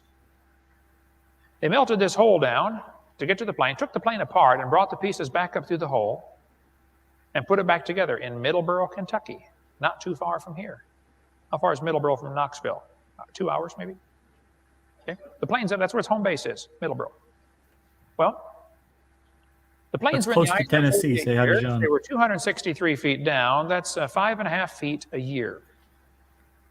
Now, the deepest hole they've ever drilled is 10,000 feet. You divide that by 5.5, you get 1,800 years. I know deeper layers get squished, called glacial firn, so really 4,000 years is plenty of time to put all the ice at the North and South Not Pole. really. So why isn't there more ice at the North and South Pole? I visited the museum and saw the Global guy. warming might have something to do with that, Kent. I said, "Bob, when you went down to get to that airplane, did I you?" want to know why he's not submitting any of this stuff. Like, he has all these numbers, has all this supposed math. Why Because is the he details saying on this? here would get laughed away by the scientists. Like they're a lot of it's anecdotal and it's not, the data doesn't lead to the conclusion he's pointing to. So yeah. Exactly. Did you go through ice rings? He said, "Oh yeah, many hundreds of them." Yeah. Like I said, that. "Now wait a minute. How can there be hundreds of ice rings in 48 years? Shouldn't there be somewhere around 48? Yeah. He said, "Who told you those are annual layers?" He said, "That doesn't represent summer, winter, summer, winter. It represents warm, cold, warm, cold." Here we warm. go, where these dumb scientists looking at this thing and looking at the layers and saying that those layers, those ring layers are annual. Either he's ignorant or he's lying. Those dumb scientists. His ignorance can be fixed. You see, stupid is forever, but ignorance can be fixed. That's the difference, by the way. A guy that works with the Eskimos said, "Brother Hovind, I got..." Now the way those where those planes were was very close to the coastline, which you would get more heating and warming throughout the day than where they take the rings from, which is typically much further inland. Where you're not going to have daily cycles of cooling and warming. You don't have the tides and everything deeper inland, which is where they take these cores from. And not that we get much evidence from his anecdotal story about there were many hundreds of rings through there. Well, do we have a picture of it? Do we have evidence? Did anyone count the rings? Or just some guy crawling down a ladder and said, it looked like a lot of them. That's about what you get with creationist scientists.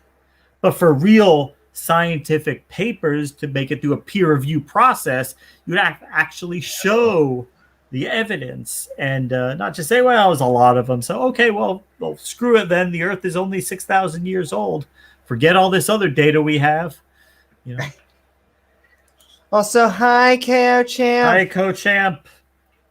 Woohoo! 15 layers of snow on my car in 8 hours. Not 15 inches, 15 distinct layers of snow. You kids are going to be taught that each of the layers of the earth is a different age. They've got Cenozoic, Mesozoic, Paleozoic, Archaeozoic. Yeah. You know the whole geologic column is baloney. It doesn't exist. We covered that on video 4. All over the world, petrified trees are found standing up.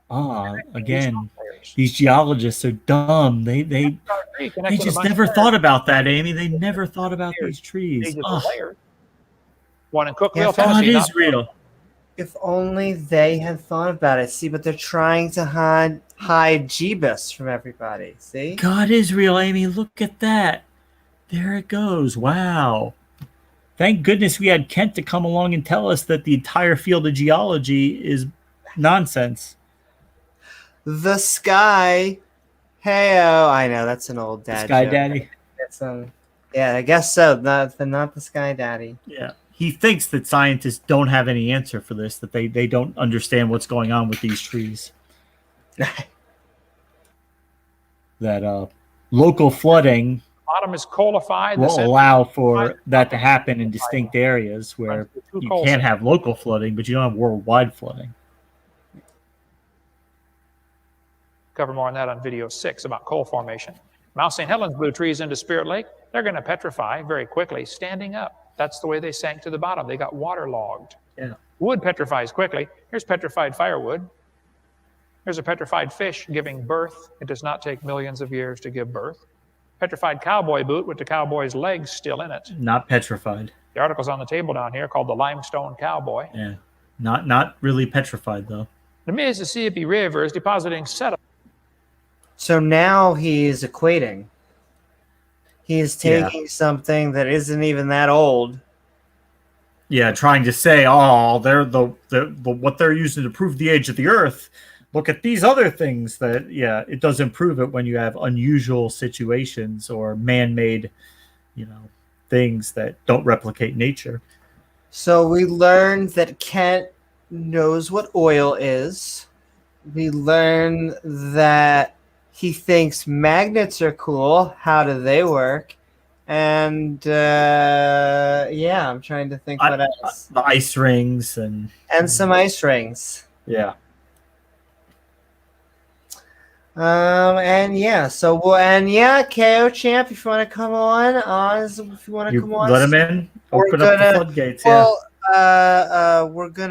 We're pushing to get this done, but then if you want to get some Kent Hovind action, don't mind us. Come on and share.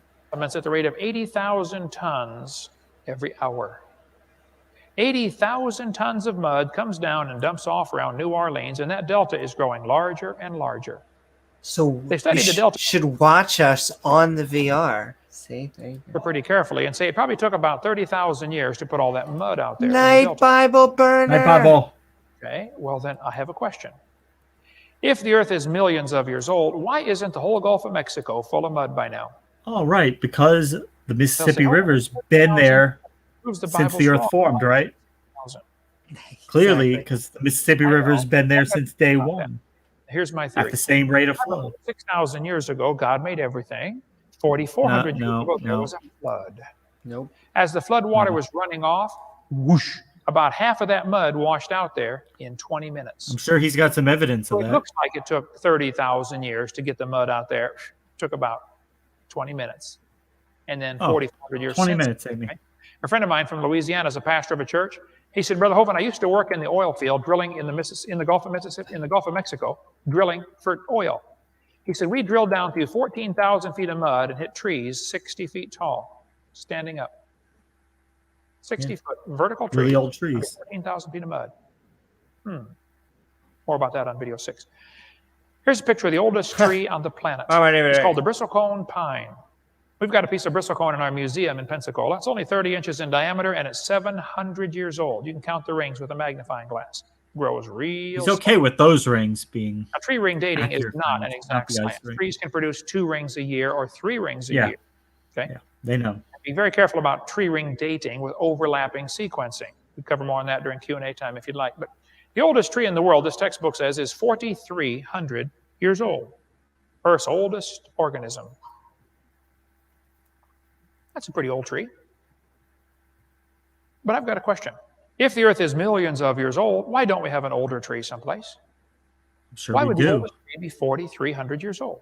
I think they've found something even older than that. He's I'm using a curious. very old Here's textbook. my theory. I believe about 6,000 years ago, God made everything, and 4,400 years ago, there was a flood. And so I predict the oldest tree ought to be somewhere around 4,300 years old. It is. Wow. Because I guess after the flood drowned all the plants and everything. Hi, Moonlight. Here's a picture. That God just recreated all the plants or The world's everything, in or did the plants survive through the flood I had a through call from a church magic? in Brisbane one time. They said, "Do you want to come preach over here in Australia?" I said, "I need to pray about this." He said, "Yes." I'm going to need to pray about it. It pays. You know what? The Lord has spoken. The Lord tells me that I need to go to Australia. I'll take I don't require a fee, but if I asked the church to take a love offering for me, they just pass the plates around and people give what they want to give, and maybe a few $100s, and that'll be it. But I'm going down there to preach about Jesus. Preach about Jesus. Over to Australia, my daughter and I got to go scuba diving at the Great Barrier Reef. It was incredible. Some of the reef was destroyed during World War II by ships and anchors and bombs and stuff like that. So the environmentalist wackos went out there to see how fast it grows back. They watched the reef grow for marine biologists are wackos. It was a government project. Not like Kent, right? He After knows. watching it grow for 20 years, they said the reef is less than 4,200 years old. Yeah, maybe it is. Who cares? Okay, well then I have a question. If the Earth is millions of years old, why don't we have a bigger reef someplace? Why? If the Earth is millions of years old, why isn't this one organism living for millions of years? Yeah, the Earth's crust is moving, and over time, and continents are subducted, and new crust is created, and it's a dynamic planet. It just doesn't stay in one state for millions of years. Yeah.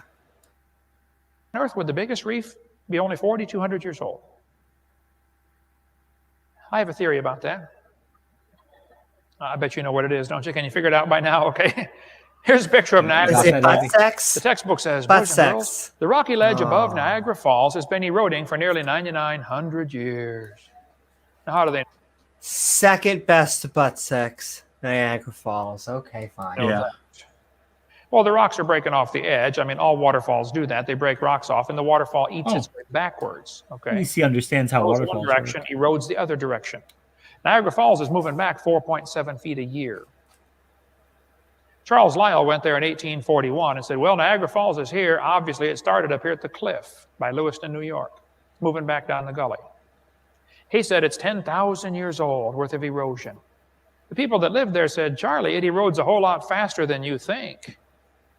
One good rainstorm, and there's a whole lot of erosion takes place.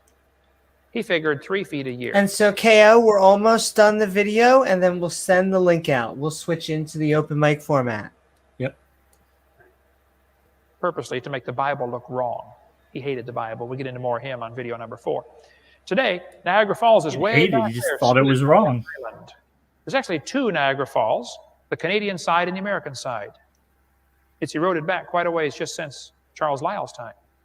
The textbook says this gorge that the river runs in, is 7.5 miles long. A simple calculation shows it's been 9,900 years. Oh, it's not that simple. See, Niagara Falls is right here. It started off further north up by Lewiston. If the Earth is millions of years old, why hasn't it eroded back to Lake Erie by now? Why is Niagara Falls right there? Because, once again, Niagara Falls has been here, must have been here since the Earth formed, right? See, about 6,000 years ago, God made everything. And So Niagara Falls is not billions of years old. The as the Earth flood can't water be. was running off, whoosh, about half of that creek Do you water. wonder why now he doesn't submit that as a scientific So it looks paper? like it took 9,900 years. They forgot the flood. They also forgot to get the right number. It should have been 8,400, had they used 4.7, but what do you expect? Okay. When it rains, 30% of the water runs into the ocean, bringing with it mineral salts. The oceans are getting saltier every day. Today, they're 3.6% salt. Are you sure it's just not They could you, have done that Kent? in less than 5,000 Yeah. years. Question. Why aren't the oceans saltier? Well, you see, 6,000 years ago, God made everything. 4,400 years ago, there's a flood. Now, since the flood's been over, the oceans have gradually gotten saltier. One atheist I debated said, Hovind, would you please tell me how the freshwater fish survived the flood? I said, sir, aren't you assuming the flood was salt water? Oh. He said, the ocean is salt water. I said, well, it is today, yeah. During the flood, it's probably mostly fresh water, and it's gradually gotten saltier. Maybe there was no today, flood. Some animals have had to adapt to salt water. Maybe. And now we have freshwater crocodiles and saltwater crocodiles, and they probably had a common ancestor, a crocodile. He said, that's evolution. I said, no, it's not. Going from a freshwater croc to a saltwater croc is a minor change compared to your evolution story. You believe they changed from a rock to a croc. Now, that's a major change, okay? A friend of mine in Alabama raises fish. He said he took a freshwater fish, black mollies, slowly added salt to their aquarium. In 2 weeks, they became saltwater fish. In 2 weeks? Put them back in fresh water, they died in 30 minutes. They can adapt to salt water, not a problem. How many have ever gone into a cave and the guide said, don't touch the formations. They take billions of years to form. They all got the same speech, right? Go over here to, what's the one in Kentucky? Mammoth Cave? Also, I just want to say Dingleberry. Oh, makes sense. Or go to Carlsbad Caverns and they say it took 250 million years. They did a study on these stalactites, and one guy said, you know, the fastest they can grow is 2.5 inches per 1,000 years. That's the maximum growth rate. I don't think so. Here are some 50 stalactites growing under the Lincoln Memorial. They did that in 40 years. Ah, well, I'm glad. The Lincoln Memorial, that's, the same thing as a cave with, where there's hundreds of feet of rock for the water to go down. Makes sense. It would be the same rate. Makes perfect sense. There's a bat covered up with flowstone before it could even rot. There's 2-inch stalactites growing off a refrigeration shed in Pensacola, Florida. You really in Indiana, built just 40 years ago, has huge cave formations in the basement of the building from water leaking through the limestone. Again, they're just so dumb. They don't understand that this happened so fast. They look at those things in the caves. In 55 years. There's a pipe that was dripping water for 7 years, made a 13-inch stalactite. I thought it was 2.5 inches per 1,000 years. Is this supposed to prove God? More like 2 inches per year. He's just trying to poke holes in things that make the earth look older. There's a parking garage built 1997 in Texas. It was making stalagmites on the students' cars parking under it. They had to put up a drip pan to catch the water. A guy in Wyoming had a hot mineral spring on his property in Thermopolis, Wyoming. So he stuck a pipe in the ground. The water came out the top of the pipe and bubbled out the side of the top of the pipe, But it had a little fountain. They called it the TP fountain. Well, the guy died. They left the pipe sticking in the yard. As the pipe was like the Bible, he died. Deposits as the water evaporated. How many have seen these mineral deposits? He died. Why? Oh, died in about that rust thing in the bathtub. They prove God. I went to see it. Here it is, back in 1998.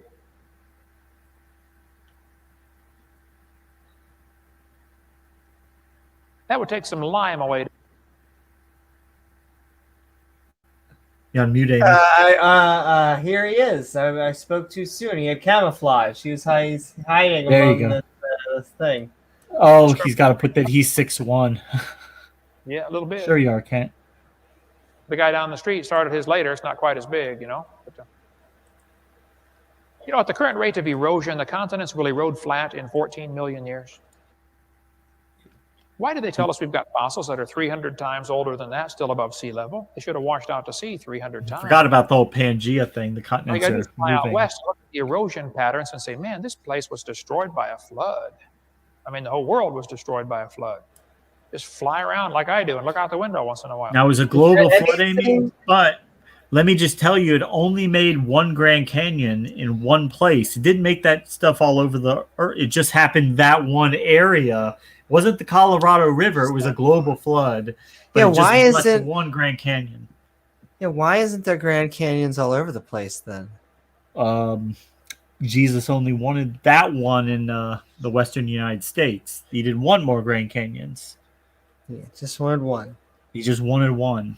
The oldest languages in the world are kind of interesting. Origin of major writing systems from National Geographic.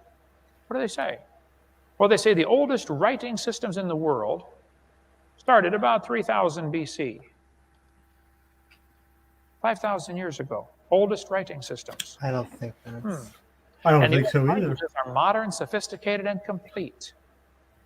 The Chinese said the year 2000 was the year 4700. They think they started their calendar with the flood. They called Noah Fuhai. Oh, The oldest Fuhai.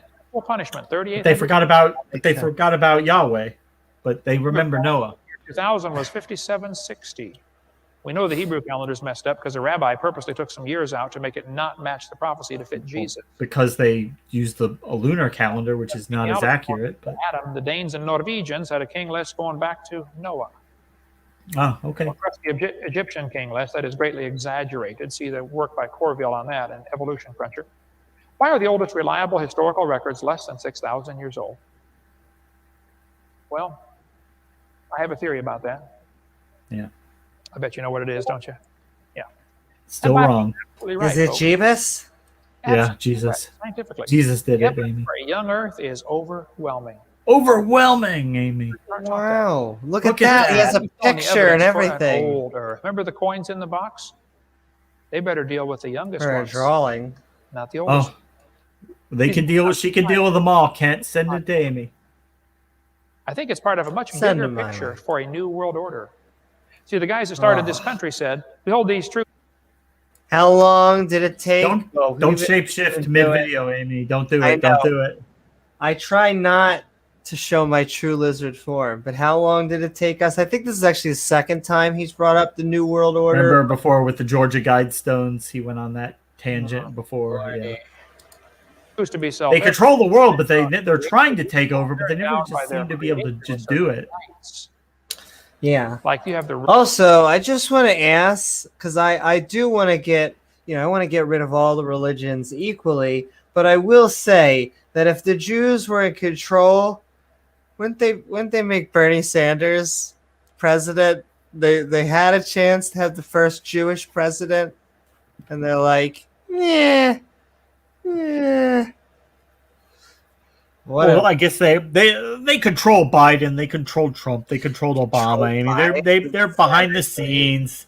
I mean, look at Bill Clinton. He had to marry Chelsea. Who did she marry, and who did Ivanka Trump marry? It's all going back to you guys, Amy. Right? All goes back exactly. Oh, all yeah. goes back to the Jewish space lizards. Yep. It's all starting to make sense now. Yeah, it makes perfect sense. Also, this is me taking a drink. I don't know what other symbol that could be. Just watch her eyes; they'll start to shift when she gets angry. What? I don't know. She has to consume human blood to maintain her human appearance. Isn't that how atheists work? We have to. You crack the baby open, you drink the blood, and that allows us to survive another 100 years. How else would we be able to survive through the millennia as lizard people? Yeah, I heard one of these guys one time. He was saying after Hurricane Katrina that the New World, whoever the Illuminati New World Order is, had people collecting bodies from New Orleans to then warehouse those bodies to be used for human there you go. reptilian consumption. Yeah, like where do you guys get all this blood for them to be constantly drinking? It's like, oh, they get it from the prisons, from Katrina. The one question I want to ask Ben Shapiro, and it's the same question I want to ask Orthodox Jews, is come on, isn't it at least a little gay that you're wearing a kippah for another man? A little bit. Just a little bit. I want to hear what that apologetic is. I'm not saying it doesn't look bad. Kippah, yarmulke. Listen to one of his violin. Ben Shapiro play the violin. Have you ever heard that? I have. I can't help it because anytime I hear his wife now, I think of the dry meme, like the Ben Shapiro saying, excuse me, I don't want no wet ass. Yeah, his whole freak out with that. So it's just his wife playing violin in a desert. She likes dry sex, yeah. Now, hey, Ben Shapiro and wife, if you're watching this stream right now, I heart you. I heart you. Email Amy for some tips. Email me. Tell me why you wear a kippah. Tell me why it's not a little gay for you to wear it for another man. I mean, hey, not that I hate Yowie. Not hating on Yowie once again. Okay. Right to have a church, or does the government create churches? It's the difference between 501c3 and 508c1a. You better study that out. You have the right to get married, or does the government give the right to get married? It's the difference between a marriage license and a marriage covenant. Big difference. Better study that out. But did you know 75% of kids? Yeah, one is real and one is in your head. Yeah. One is a license and one is happy fun times. I've already said I wouldn't be upset at all if the government just got out of the business of marriage whatsoever. I really don't think it should. I'm 50-50 on that. I go back and forth because maybe it has some good benefits, but then at the same time, maybe it is giving preferential treatment. Though. But being that it's an unenforceable contract, is just kind of a useless vestige. It's a useless vestige of an era where religion played a part in where it was important. It's a religious thing mostly. It sure isn't that painful. Wouldn't the ice cubes get stuck? That's not my joke. That's another comedian's, but it's a good one. Christian homes who go to public schools will reject the Christian faith after 1 year of college. Yeah. That's what happened to Crawford Toy. They're learning all this stuff that they were taught in Sunday school. Very famous BS. The seminary professor. Yes. He almost married a girl named Lottie Moon. Has anybody ever heard of Lottie Moon? Looking at that, looks like he dodged a bullet with that one. She was a great missionary to China. Crawford Toy, after the war, went to Europe and learned about evolution. Yeah. And he sucked it in and believed it. He became an evolutionist. Crawford accepted reality. The Bible intends to teach a plain 6-day creation. That is, by the way, another one of their PR tactics, is to label something, make something an ist. I'm not a creationist. You're an evolutionist. I forget who told me this story. If it was on one of the different types of atheist programs, but they had in like a Protestant private school, they taught basically 2 different courses back to back. And the first course was why isms are evil, and the second course was evolutionism. And so Hovind uses that term. Evolutionism. The Bible is simply in error at that point. The Bible's in error. Now, Crawford, hold on. The Bible's in error. Oh, my gosh. Brainwashed. Whoa. Who got brainwashed to think the Bible's not true? I'm going to try to brainwash the whole crowd, and then we're going to quit and go home. And tomorrow we'll talk about the Garden of Eden. What was that like? Why did they live to be 900? Was it hot? But first, I want to try to brainwash everybody. Here's what's going to happen. I'm going to tell you a little story. This is a joke, I think. Yeah. Well, this is the one Donald likes to talk about a lot. Brainwashing. If you've never been brainwashed before, it's a harmless procedure. Don't worry about it, okay? When I'm done telling the story, I will ask you 2 simple questions about the story.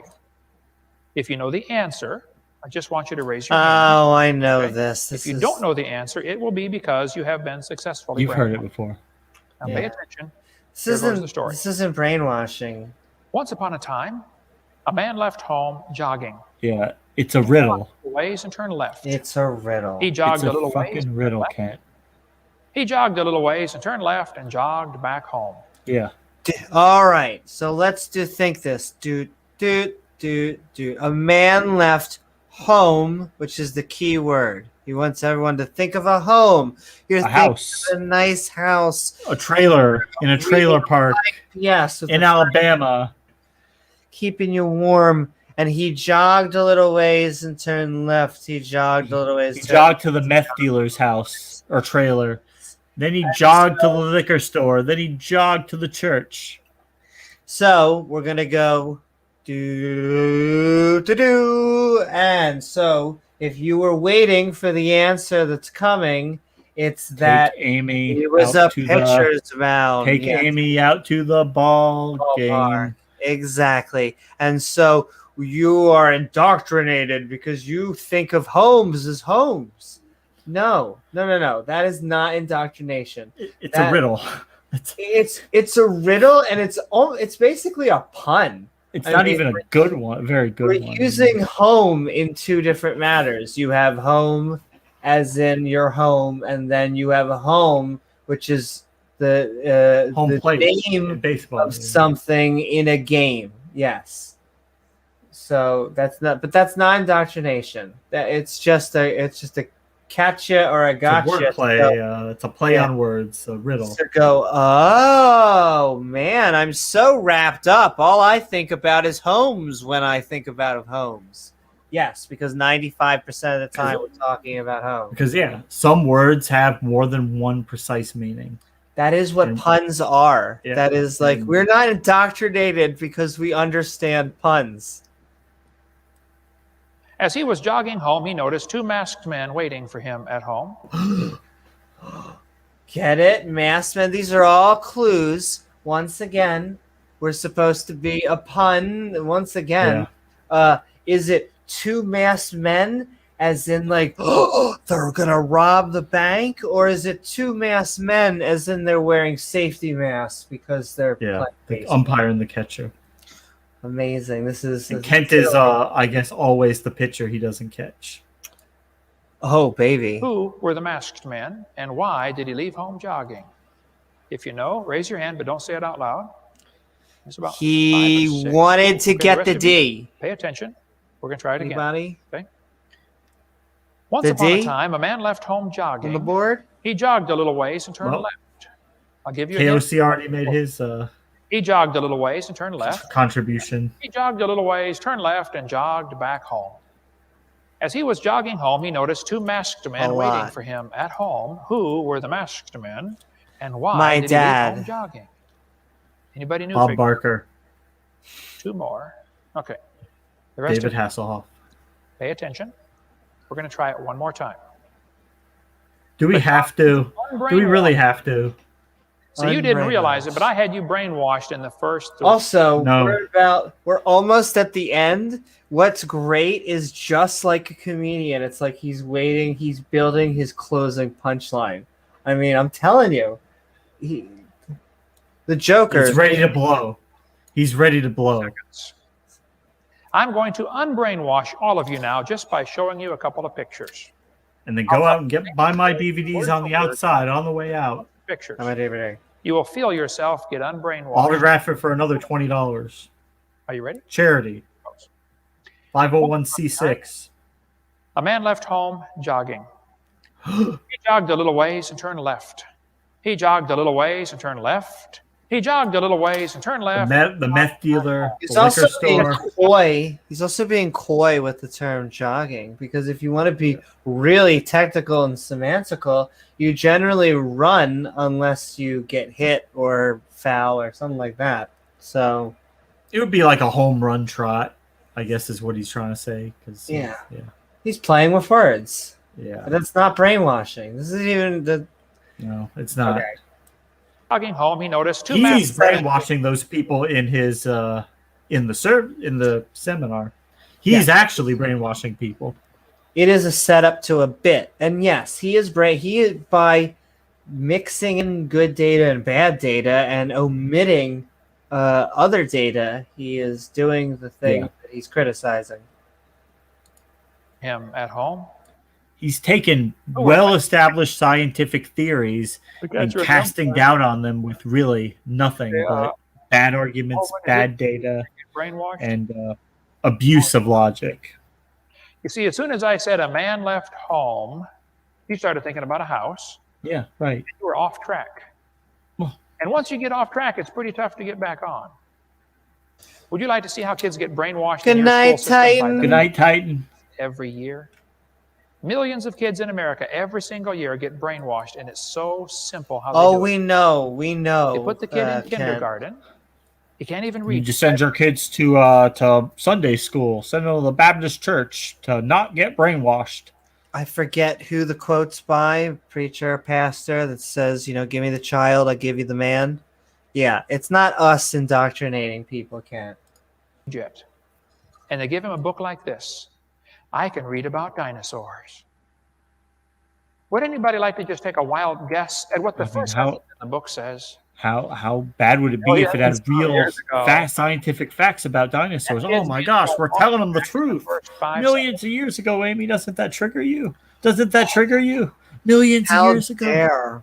How dare they give facts in a children's book? But Amy, if they died millions of years ago, then Adam couldn't have rode a triceratops around the Garden of Eden, and Noah couldn't have brought them on the ark, the brontosauruses and the T-Rexes. And you, even this day, you wouldn't exist. I know. Then we wouldn't be here, and then the Flint Stones wouldn't have been a documentary. Yeah. How many kids are being taught that in your town? Not enough. Like all of them. That's calling Jesus a liar. Did dinosaurs live millions of years ago? Dr. Seuss even said millions of years before you were born. He was right. He knew better. The creation of Adam was the even beginning. Dr. Seuss knew. Oh, somebody's wrong, folks. Yeah. Oh, we know. Somebody's wrong. The Bible says before the flood came, somebody's wrong, Amy. How is that possible? You gotta go with science being wrong or the Bible? The Bible. The Bible. What about the flood? Well, that's covered on video number 6. And what about dinosaurs? Oh, we'll get to that, Kent. Don't worry. But listen, you're going to be told in school you started like a slime and you slowly became a human. You be careful because that philosophy will spoil you. Jesus said, beware lest any man spoil you with your philosophy and vain deceit. He means don't let him fool you with reality. Don't let reality knock you off track. School in your town. How's he going to view the world? Don't let science sneak in. Science and reason and logic, reality. It's right about the beginning. Maybe it's right about the end. Well, it's wrong about the beginning, so there you go. God made the world. He owns it. He makes the rules, and we are all guilty of breaking his rules. Every one of us. I'll show you. Here's the 10 Commandments. He told us, thou shalt not bear false witness. Don't lie. How many of you have ever told a lie in your life? How many times has he broken that in this video already? You're doing another one if you don't, okay? All right. Thou shalt not steal. How many ever stole something? Come on. Buy my DVDs, though. Yeah. Buy my book. Okay. That's not stealing. We're all a bunch of lying thieves, right? You want to read the whole list and see how we're doing? We better stop right there. There's no question we are guilty and we are going to be punished. God is a righteous judge. He cannot look upon sin, and we're going to be punished. Or you need to find a substitute. That's where Jesus comes in. He wants to pay for your sins. He wants to pay for it, Amy. He's ready and willing to on the cross for you. Hey, if you died today, where would you go? Even though I never asked Smoking for that. or non-smoking? Smoking or non-smoking, Amy? Where are you going when you die? Hmm? You ought to think about that because you're going to be dead for a really long time. In the ground? The dirt? We finally, I think that's the second time, we finally agree, Kent, after we die, we're going to be dead for a really long time. All you get in this life is a little bitty dash between two dates. Yeah. I'm going to die someday. I'm going to try to make it the last. He's under the delusion that that's not really all it is. Hey, it could happen today. Have you seen the way they drive around Knoxville, Tennessee? You have got some certified rednecks out there, folks, and you can get killed on the way home tonight, right? Where are you going when you die? If you're not shit on like half the church there, why don't you ask the Lord to forgive you and save you? And if you are saved, what on earth are you doing for heaven's sake? Everybody ought to find something to do for the Lord. There's a war going on. Find something to do, okay? Or just send me the money and I'll do it. Your bus driver, do something for God with your life. If we can help, that's what our materials are for. Catalog on the back table back there, as well as our videos. We want to help strengthen your faith in God's Word. Woohoo! Woohoo! Right. Praise Jesus, Amy. Praise Jesus. You feeling guilty about all the sins you've done? I You're ready to ask Jesus to forgive you? Praise me the Jeebus. Hi, Donald. Kent Hey, Hovind. Donald. Those are a bunch of lying thieves. Yes, they absolutely are, Donald. You're We were right just about talking about snake oil. Did you notice my DVDs and catalogs on the table outside at the very end there? So that was Yeah. 3 times in He's just hawking this his episode. merchandise. He's hawking his merchandise. Once again, don't mind people that are hawking products. In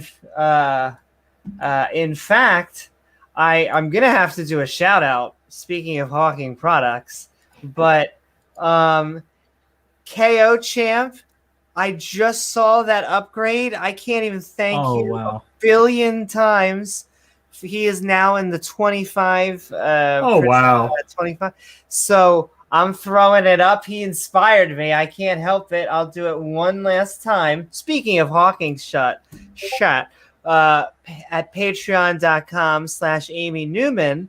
However, unlike just donations, you can just give donations, but we're looking to create more content. So we're looking to create actual more videos and more stuff so we can just give it back to the community. We can't tell you you'll live forever, though.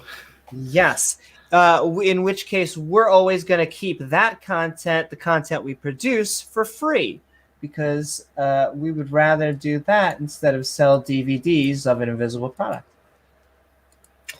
And okay, so we're going to open up the floodgates. We're coming in at 2 hours. We just finished up Kent Hovind's creation seminar, How Old is the Earth, Part 1. And so it's been excitement. We've been getting dad jokes galore. You impressed with how much science he was able to pack in there, Amy? I mean, just an amazing amount of cutting edge science that And it is funny. At least they're taking whacks at science, unlike the pre-sups. I'm going to keep on taking whacks at the pre-sups. Though pre-sups, come on board and talk to us. But yeah, this whole creation science, let's just say I'm a little bit skeptical. Just a little bit, yeah. And okay, I'm preparing the chat. Give me 1 second. I mean, yeah. You gonna do the thing? You gonna do it? Do the thing and tell it to us me. what you guys think of Kent Hovind.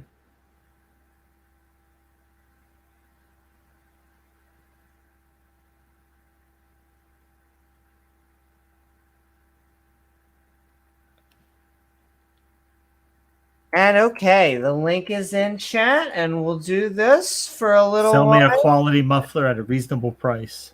That's all I ask. Give us a quality muffler. Give us that snake oil. Just admit you're filthy rich. Woo, baby. Speaking of Joe, so you want to know the difference between rich and filthy? I think this is a Dave Chappelle joke. Rich is every time that Michael Jordan or Kobe Bryant, whoever you want, comes down and dribbles the ball and makes a shot and scores. Wealthy is the man who signs their check. It's different platforms of money. I think that's a good Chappelle joke. And okay, speaking of KO Champ. Co-champ. Woo! How are you tonight? Hello. Welcome. Beautiful ladies and gentlemen. How's it going? And the rest of you guys too. So what do you think of the lovely Kent Hovind or Dr. the age Hovind. of the Earth, or what's on your mind tonight? Oh man, he's got some stuff going on there, huh? Yeah, Quite a lot going on, yeah. He's got a lot Tower of of Babel tie. He's got a lot of things going there, I mean, one of the biggest things I was really thinking earlier is where he got that the oldest living organism on the planet is 43,000 years old, and then he he took a 0 off. Yeah, I don't know where that comes from. Where, Did he just Probably say some something? 1980s or 70s textbook somewhere that he likes to use and he never updates. I mean, sometimes I just feel like he says things. He just says it, Sometimes he does, yeah. and because like people believe in Jeebus, and they listen to him, they'll just buy it. Like, yeah, okay, cool. Like they're not really gonna go research their own stuff. So this is Sam Harris's point: is the difference between a bullshitter and a liar? Is that a liar actually has to sit there and like they're jumping on pebbles on a stream. They have to remember each lie and kind of compensate for it. But a bullshitter doesn't care if they're lying or telling the truth. They're just speaking. They're just it's just the stream of consciousness. And when you call them out on it, they'll just be like, "Oh, okay," and they'll just maybe they'll change that, or if not, they'll just say whatever and then just keep on going.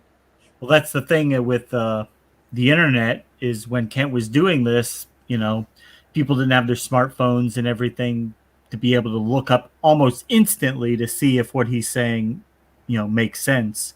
That's why, the internet's where religion dies. Yeah, for sure.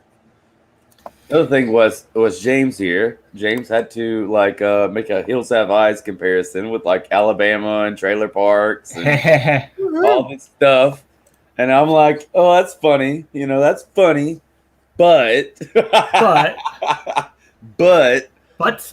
But What was that? our butts are really good, so Yes. go with it. But it's kind of there, Butts Well, are. he does live in Hickville, Alabama now, so. And hey, I love the South, even though I give it all the grief. Have some good cooking, but I live in the South. Yeah, you live in the South. Yeah. At least that's what they tell us. That's what Florida is. No. So they'll tell you I live near Pennsylvania. You go in the areas of Pennsylvania, it becomes Pennsyltucky very, very quickly. The country areas. Yeah. I mean, like I've said before, many times, I'm over here I'm literally in the smallest county in the state of Florida, and I'm surrounded by, the awkwardly termed country bumpkins. This is about as red as you can get, and especially in this portion of the country, or this portion of the state rather, in many cases actually more red than many places in the state of Alabama. And so I'm, obviously surrounded by people living in trailers in parks. Northern Florida, Panhandle, very conservative, very red area. Though. No, I'm like North Central Florida. I'm just below Duval County. So, I mean, I've got two extremely blue counties that surround me. And then inside of that circle is all red. There's four. There's actually only four blue counties in the state of Florida, but they're the ones with the highest population. Well, where I'm down at in Palm Beach, we're blue, but we're becoming more red. We're not nearly as blue as we used to be. Yeah. Well, And demographics are switching. Purple. Texas is becoming purple, in my opinion. It seems to be. Texas was a lot closer this year than I think anybody anticipated, for sure. I thought And they thought Ted it was Cruz. going to be, Yeah. He doesn't make it easy for him, does he? Not to get too political, but not to get too. Yeah. I'm not trying to pull us off topic. No. I'm just equating. I'm equating, the amount of red, and I'm associating it towards the number of churches, education levels. I mean, let's be honest. It's just that's realistic. It's education levels. That's part of it. Religious indoctrination. Yep, and it's just what's being fed to them and their surroundings. Very fortunately, we have this extreme movement right now that's moving away from a lot of this stuff, and people are becoming a lot more free thinking. You know, people are beginning to think for themselves a bit more. Yeah. And at the very, very least, people are becoming more agnostic. You know, if you're like me, then you choose a direction, but then you still associate with a bunch of different directions, right? Christianity's losing its stranglehold on society. Yeah, I mean, you can't be like this guy here, Kent Hovind, and be like the Earth is 6,000 years old and expect people to buy that for very long. You know, it's not even about indoctrination. It's not about a lot of things. You know, if the people with Christianity were like, hey, I don't really know if the world's fucking 6,000 years old. I kind of agree with science. And this is my way of going about my faith in accordance with science. Yeah. Then The that would be a liberal lot more doctrines believable. are. Yeah, the liberal Christianity is they're evolving like that. Kent represents the pocket of Christianity that's clinging to the Bible. Yeah. Literal interpretation, word for word. I mean, that's literally right there though with like flat Earth. You know, it's literally Basically. directly beside it. I mean, at a certain point, the evidence is so overwhelming that you're not a skeptic to deny it. You are, and they hate this word, a conspiracy theorist. But I mean, it kind of comes down to like, you know, okay, so Kent Hovind's going to go with this tree ring experiment. And he's going to say, hey, you know, microscope to look at the tree rings, blah, blah, blah. And then he's going to subtract a zero. You know, he's going to say, oh, well, how does 43,000 go to 4,300? Okay, here we go. We're at 4,300 instead of 43,000. But what he's not explaining is, you know, hey, we can look at the Grand Canyon and we can come to 500 and something thousand years old. Okay, so now you subtract a zero and you're still at 53,000 years old. The flood, that all happened in about 20 minutes. The flood washed all that rock out of there. Yeah, I mean, I would like for him to explain a singular event in the last 100 years where a mudslide compounded that amount of material to cover, you know, 100-year-old trees. You know, This global flood, it happened 4,400 years ago. One time, one event, whole world, all the geology, everything happened that one time. but only one Grand Canyon. But Actually, the thing is, like, there's not the way that I understand it is, I kind of looked over this a bit. As far as volume goes, there's not actually enough water on the earth to, you know, to do that sort of thing. And not even close. In you know, a matter of 20 seconds, 30 seconds, 1 minute, even 2 minutes. You know, there's not enough so water. much time that would be involved if every continent was flooded with all the water on Earth. So there's not even enough time involved. You would need more time for that to happen. You know, he says 20 seconds, whatever, you know, with these mudslides. Yeah. The Mississippi River.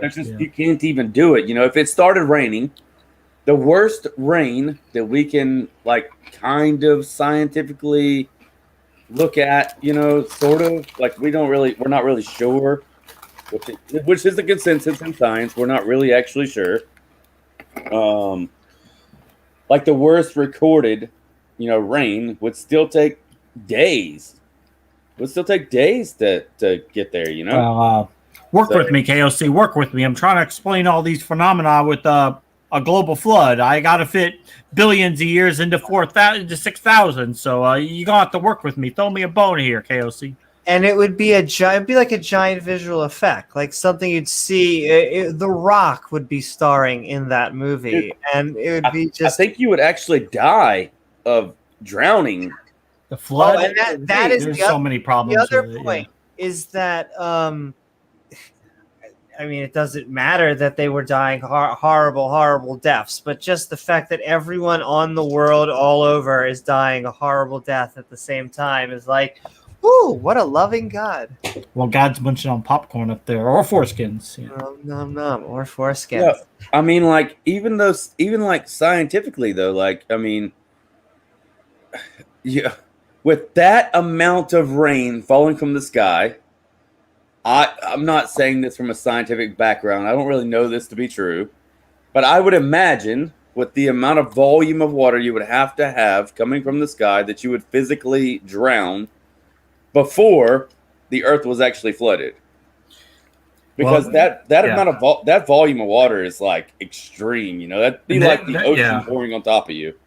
And that's why he says water came from under the ground also.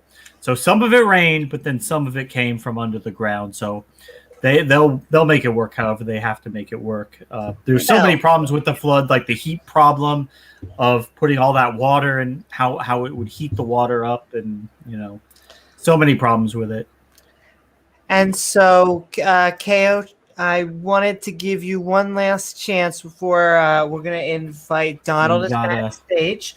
If anyone would else like to join us, the link is in chat and pinned.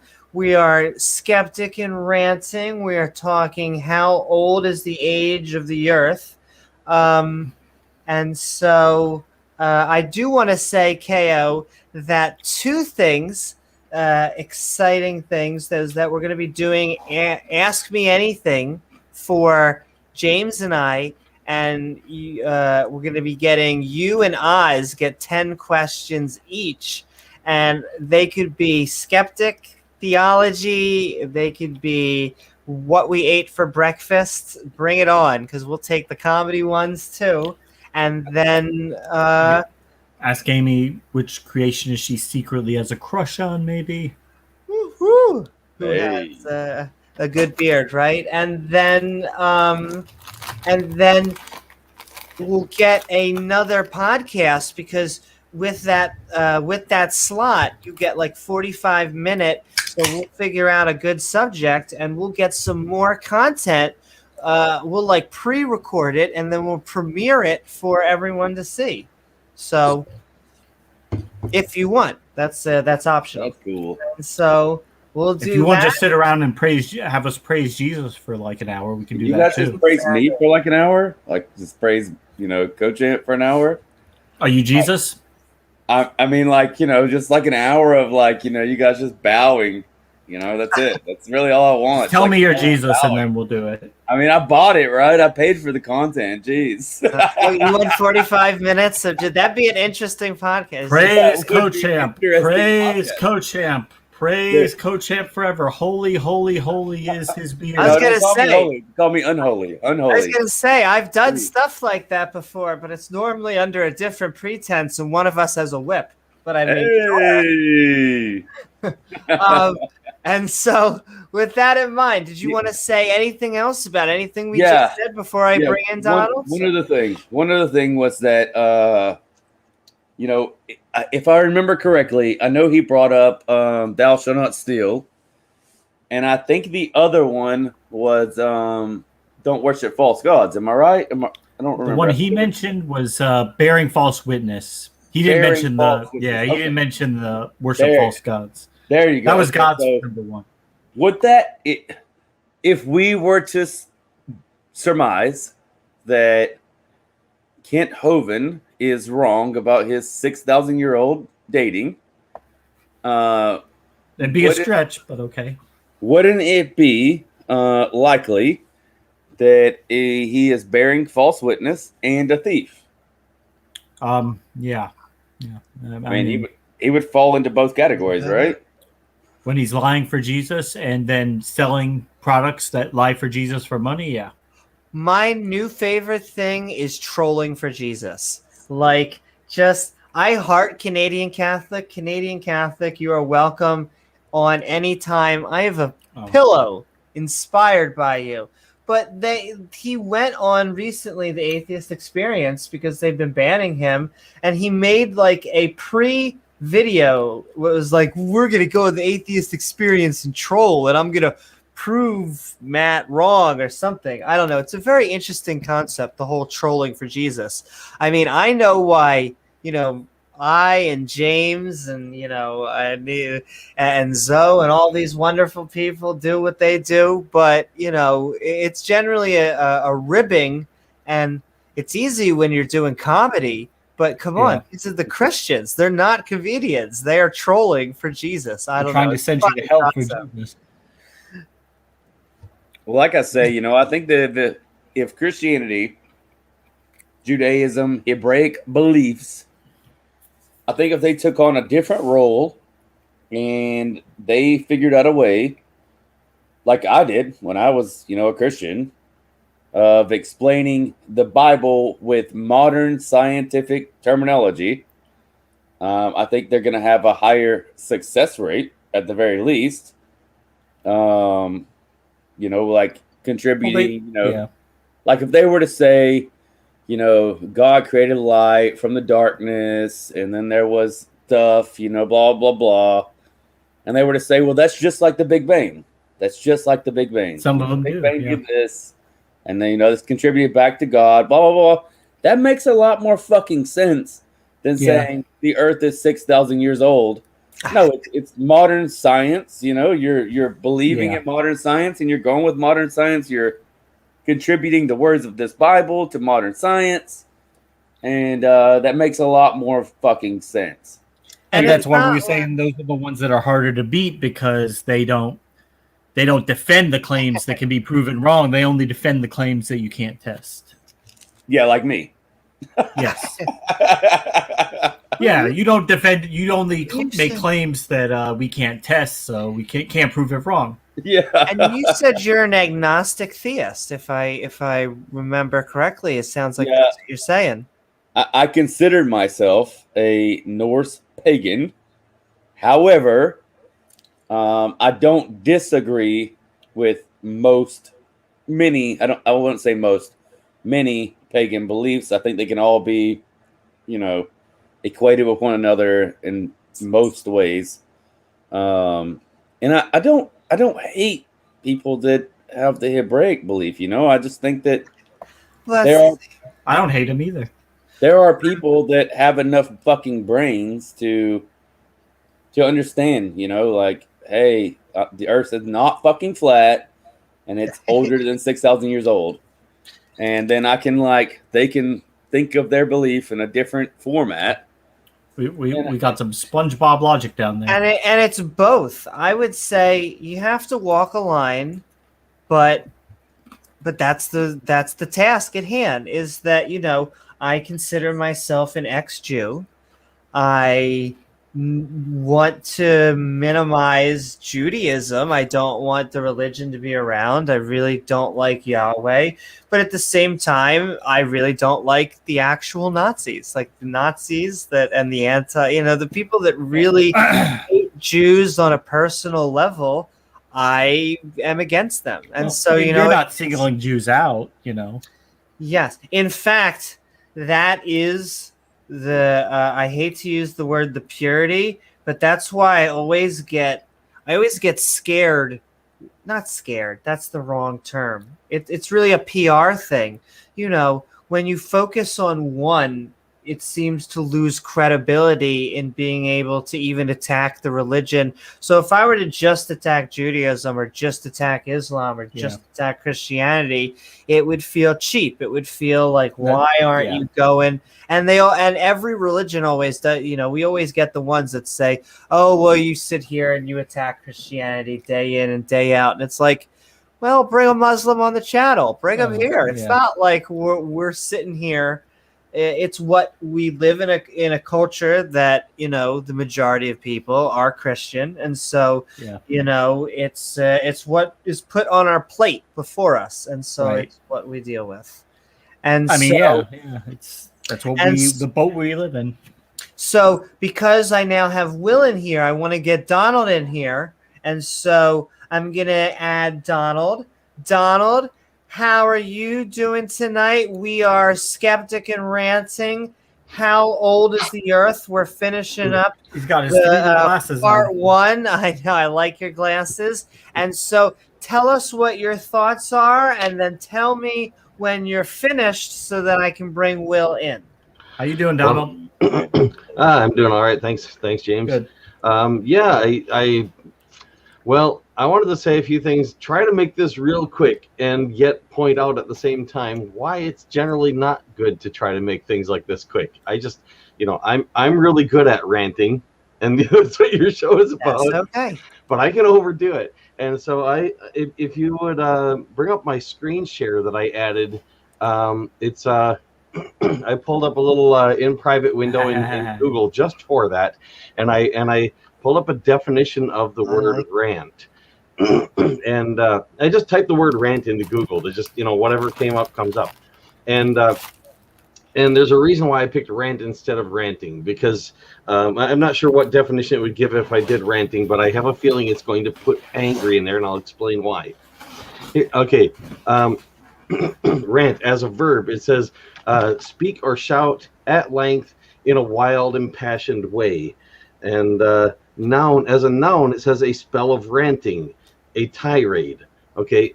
No, what's a tirade? Okay, if I go back up into the search thing and I type tirade, it says a long, angry speech of criticism or accusation. Okay, and there's where what I'm expecting. If I type in ranting, it's going to take that angry from tirade out of the noun form, and let's see, is it a long, angry, and impassioned speech? Thing is, it doesn't have to be angry.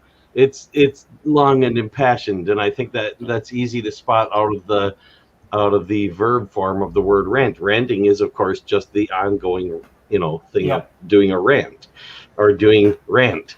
So it's a verb form. It's a form of the verb, not a form of the noun. At any rate, my point is that if you look at what ranting is, it is about like going on and on about something because you're passionate about it. And yes, a lot of times it can be about being skeptical about something or being angry about the way something is presented. And I think that, skeptic and ranting fits together good that way. As a matter of fact, let's do a run on skeptic. I'll go with the American English spelling, skeptic.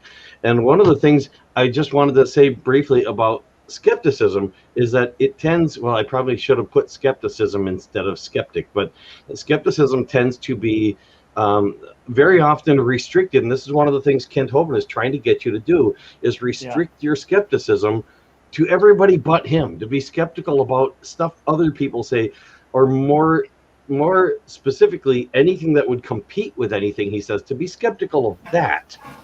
And here it says in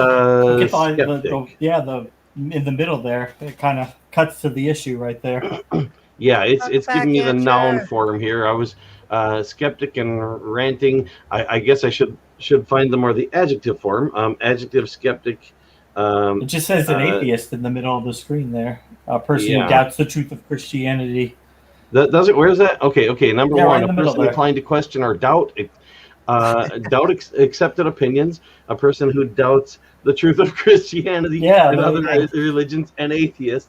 An ancient modern philosopher who denies the possibility of knowledge. Now that second one, ancient modern philosopher who denies the possibility of knowledge or even a rational belief in some sphere, that is another definition of skeptic that is basically, it's fallen out of use. But there are people who will fall back on that and say, skepticism is a bad thing because if you say you're a skeptic, that means you can't know anything. Well, no, it doesn't, because there's more than one meaning of the word skeptic, and that's the lesser used of them. So saying that it means that when you say you're a skeptic means that, saying something, it always implies the lesser used definition of what you're saying. But let's see, if I go with let's see, I did that with skeptic. If I do skepticism, you're gonna get this to Hovind? What's that? You're gonna get us back to Hovind? Yes. Okay. Should let's see.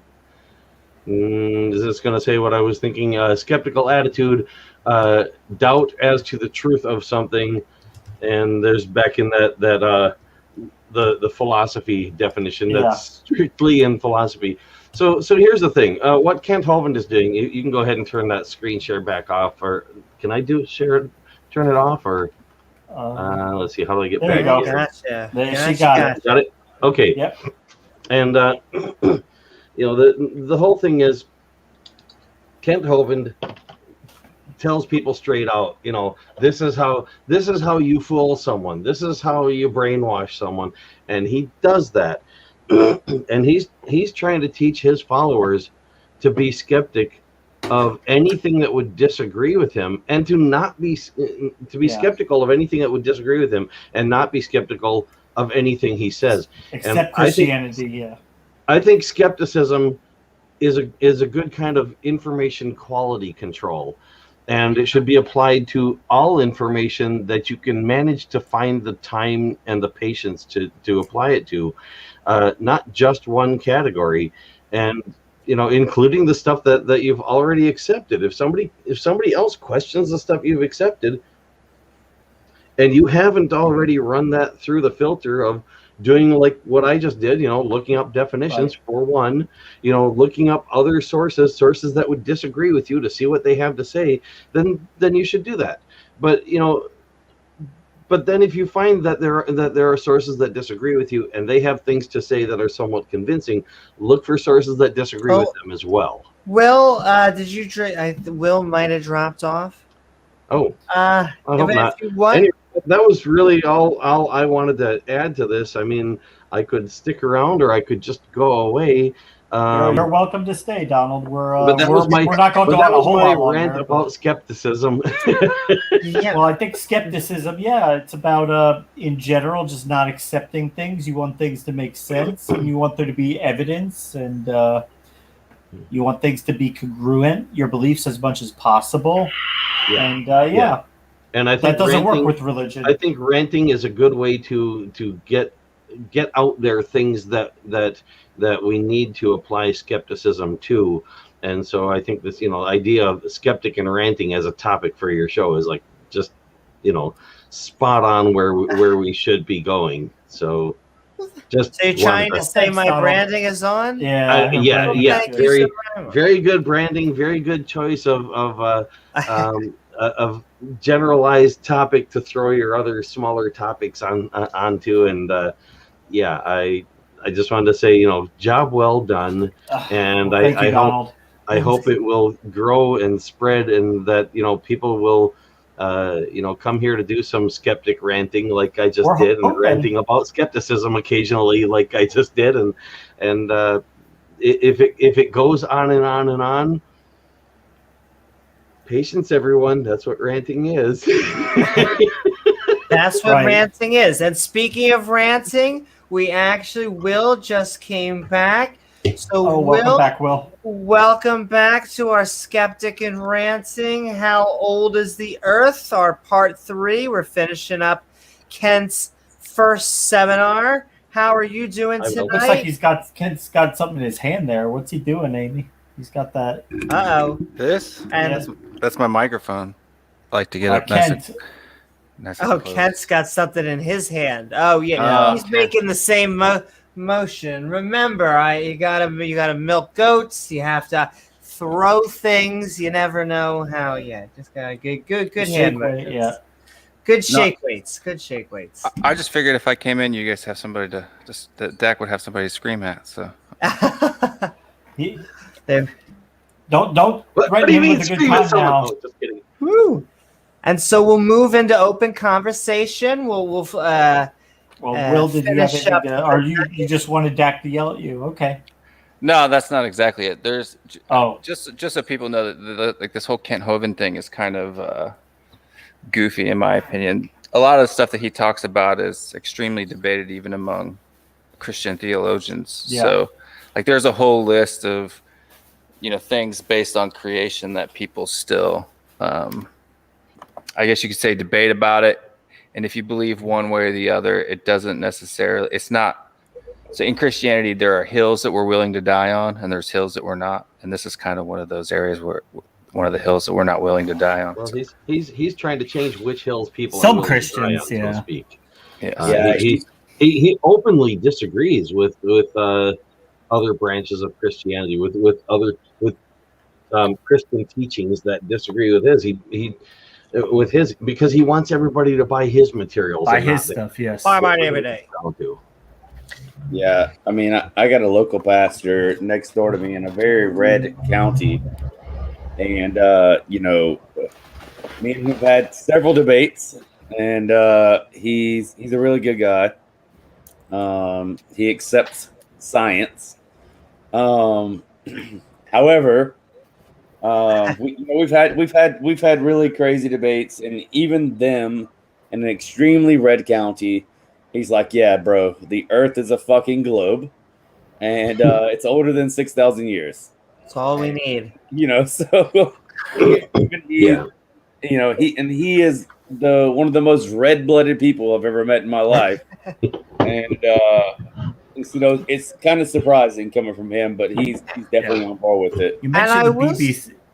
I was just going to say, they mentioned the BBC a little bit before, and I heard that. No, actually, I saw on the internet they had a program a few years ago where I think they took like 5 or 6 young Earth creationists. One was a Muslim, and the rest were Christian, and they like took them to meet the scientists and the geologists and why that people believe in evolution and the old Earth. And I thought that was I think they did the same thing with like conspiracy theorists. They like took them to meet the engineers for the 9/11 towers and why it wasn't an inside job. And I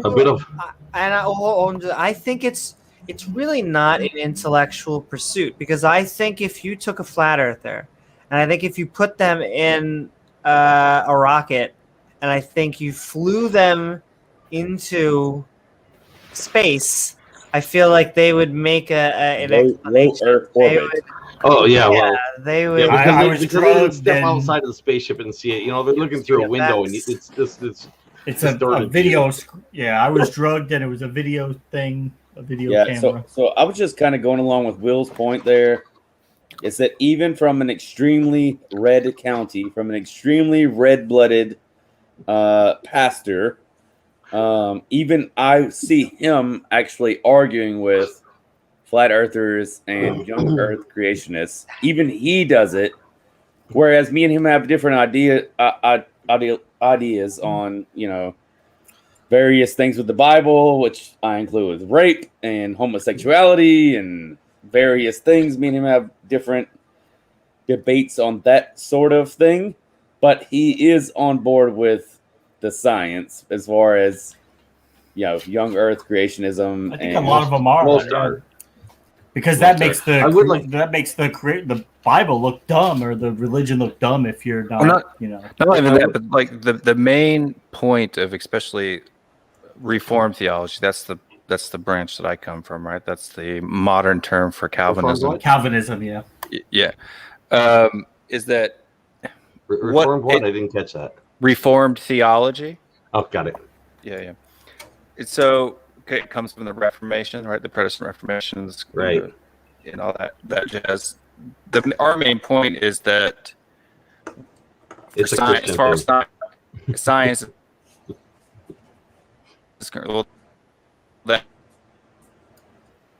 your sound broke up, Will. Maybe it's just on my end. No, it's a little bit of trailing, but now you're back. Is it? I think it's back now. Yeah. Sometimes my connection gets funky. I had issues I wasn't with my sure camera. It was just on my end, but it was getting bad enough. I thought I should mention it to you. You might want to restart that sentence because it kind of got destroyed by the process. Here in the house, and got word from Katie. We're doing a show, setting up a day and time after the Sunday, so I'll be in touch with you. Right. That is friggin' awesome, and I'm so excited. That'd be great. So, like, our main point for Reformed theology is that when all facts are rightly understood, there will be no conflict with Scripture. That's the way we view it. And my view on that is, good luck with that.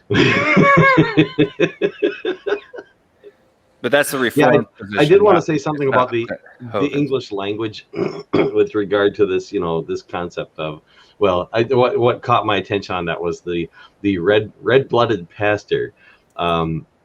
And I'm not criticizing, the word usage, just like I said, the English language, because there's this thing that gets floated around out there. It's not really said, but it's just kind of assumed, and it's worth pointing out once in a while that some of the flaws in the English language can twist people's views of things without them even realizing it's been done. For example, someone who is on the political right is not necessarily right just because they're on the political right.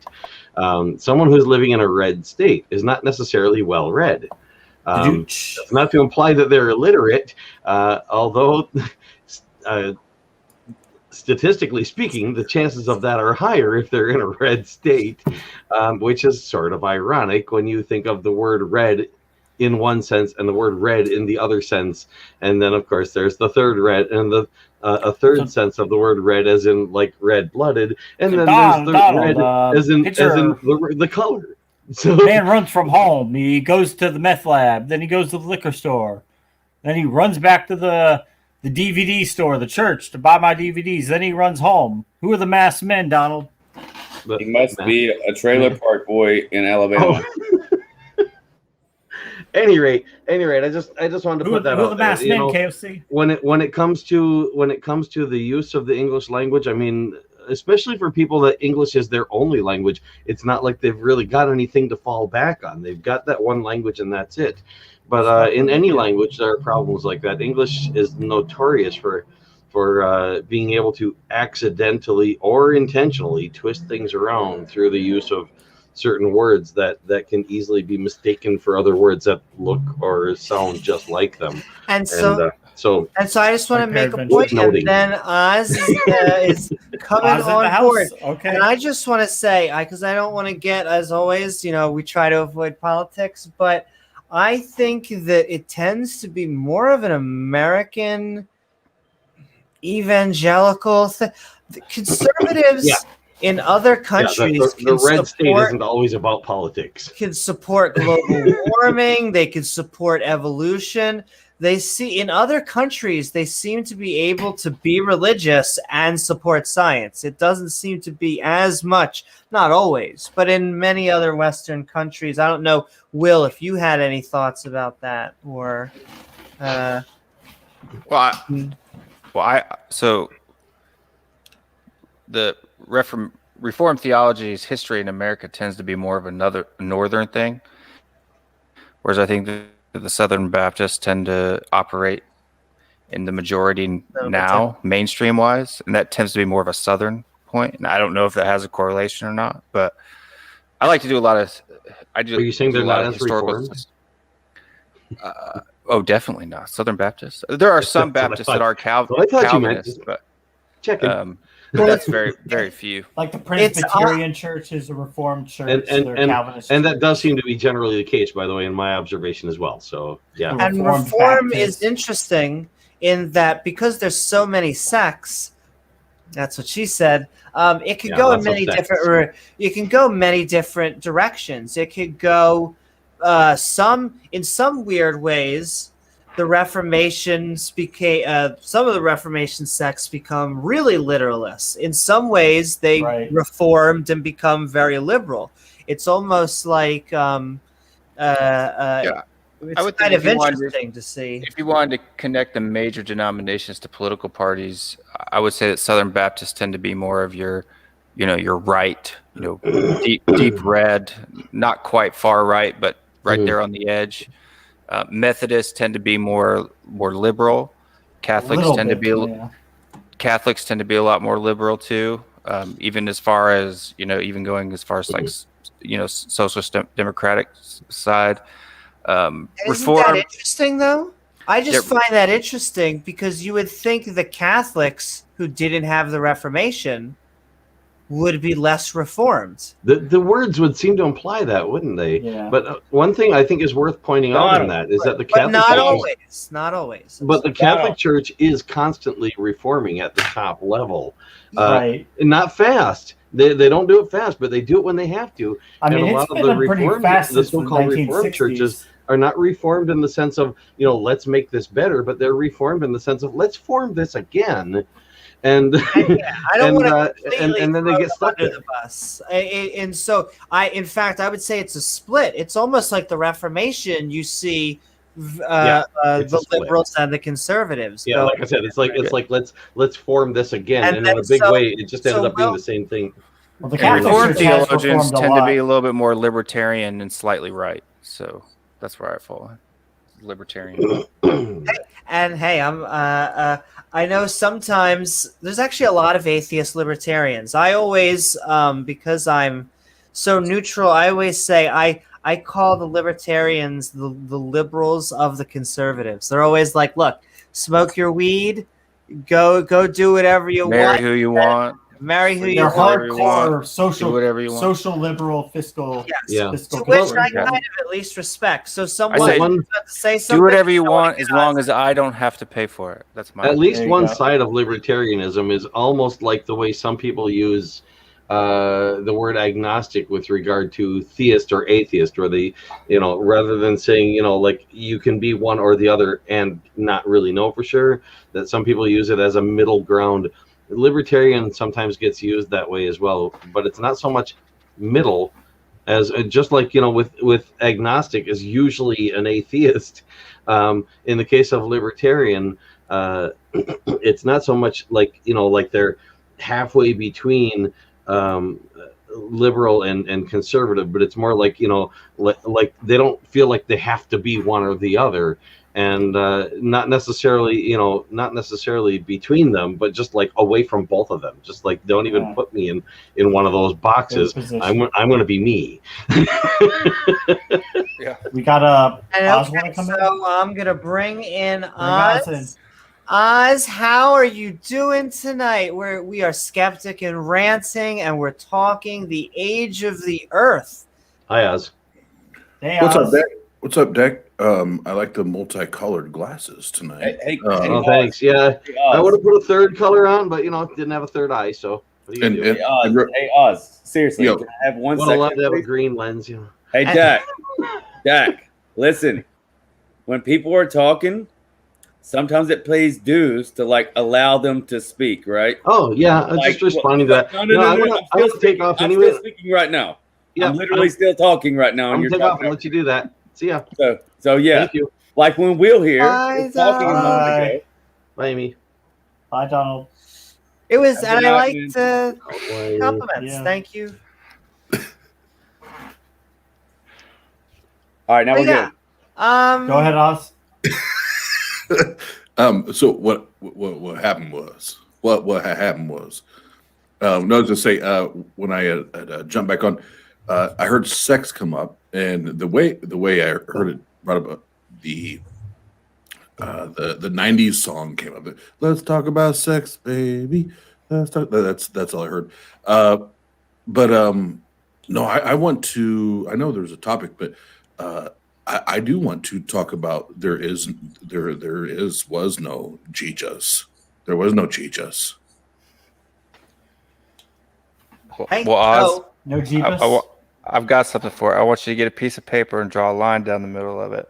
Oh, Will, get the fuck out of here! Get the fuck out of here right now!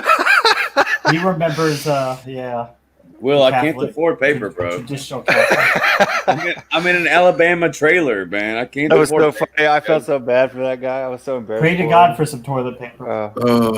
And the funny thing is, I just recorded the new intro for so we have the Atheist Roundtable, and then under that umbrella, I have my own show called the Ozone Show, and I just recorded the new intro track for it, and part of it is calling out that guy in his argument. That's hilarious. But it's yeah, that was terrible. But no, I want to talk about what we talked about in the chat earlier. I want to talk about the Jesus. I want to talk about the Jesus. Jeebus. So I'll actually set things up for you, Will. I'm halfway in between, and I think James and Oz are trying to convince me. They're trying to get me on their side. Mythicist. And, don't want to put you too much on the spot, but I'll give you the gloves if you want. No, I'm just kidding. Or KO Champ, you may have thoughts on that. Or What's up? We're You think talking. Jesus existed, So, or do you Yeah. think the Jesus, the man? I was about to say the myth, the legend, but that would have made it a loaded question. I was just trying to be funny. Did you- But it's Do I correct. think Jesus existed? Is that the question? That Yes. is that is the question. No, I don't think he existed at all. I think that's a completely. It doesn't add up with history. It doesn't add up on any archaeological or historical evidence besides the Attaboy. Bible. Attaboy. It doesn't line up with anything. You could. I'm kind of half making up this name, but I have to really look it up, and I could Google it in 3 seconds. But I think it lines up more with a Roman emperor that was something Flavius, who existed before, I want to say 69 AD. Yay. And it exists in a lot of the things that he did as an emperor line up with like a Jesus figure. I think it's Tobias or Flavius or something. Yep. And it lines up a lot with what we annotate with Jesus. And he was an actual emperor. He was actually someone who would have had popularity. He was actually someone who had notation. He was actually someone who would have had history written about him. And he was actually someone who had enough power to have a book written about him as well. Because we're talking about the Roman Empire. Go ahead, Oz. No, I'm sorry. I didn't want to cut you off. Okay. Go ahead. You finish up, and I'll follow up. So yeah, it makes a lot more sense. And it definitely makes a lot more sense that someone like him would want a book written about him, because there's not a lot of history involving this guy except, his few years as a Roman emperor, and then there's a book. And every Roman emperor that we know about has some sort of history written about them, right? And it's kind of like their documentation, kind of like the Egyptians who had their documentation. And it makes a lot more sense. It makes a lot more sense because historically, archaeologically, we have no evidence of a man named Jesus or anything of the likeness to, besides his Roman emperor, who, walked around and healed people and all this other stuff. Pretty much the same as we have, we don't really have historical archaeological evidence of, Hebraic peoples that we call Jews today. 1/3 of the population of Egypt, actually, being released from Egypt, and then some, Pharaoh chasing them down and dying in waters. I know the modern argument to that is that, pharaohs were considered gods, and if that would have happened to them, they wouldn't have wrote about it, blah, blah, because they weren't considered gods. But there are several different instances where pharaohs did the wrong thing, and it was still written about. So that's a really difficult argument for them to make. Yeah, if I can. Yep, I'm done. I'll try to be brief on this, because I think everything you said is for the most part accurate, but I think you can simplify it much more. We have a human that is supposedly the savior of humanity. That he came, it is God in flesh, came to the planet to save all of us, because we are disgusting human beings, and we're full of sin, and we're decrepit, and we're all of these things, right? So we have this person, and there is zero, none, nada, zilch evidence, whether it be scientific, biological, archaeological, DNA. There's nothing that supports that this particular man ever graced this planet, ever. But he's supposedly the most important person to ever walk the planet. So you would think that somebody along the way would have said, you know what? This guy is here to save the entire fucking world. We should probably keep something. We should probably document something. So not only that, we have no documentation that he recorded anything, and we have nobody that actually recorded anything like while he was walking with them. Everything is after the fact.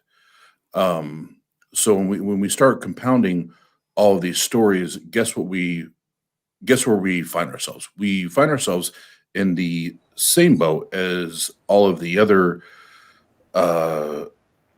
authors or originators of other mythologies, whether it's old Greek mythologies or what have you. We find ourselves in the same damn place as they did, where we have a character we're going to create because it fits the narrative of what everybody around us is expounding, and what is it? At the very soonest or earliest, however you want to term it, it is 20 years. 20 years after supposedly Christ died and was resurrected is the first account ever written. Guys, I don't care what people try to tell me. Those people were much, much more dumb and unintelligent than we are today. And the fact that we're going to rely on something that was written 20 years after the supposed death and resurrection, if we're buying that and we're selling that as truth, I'm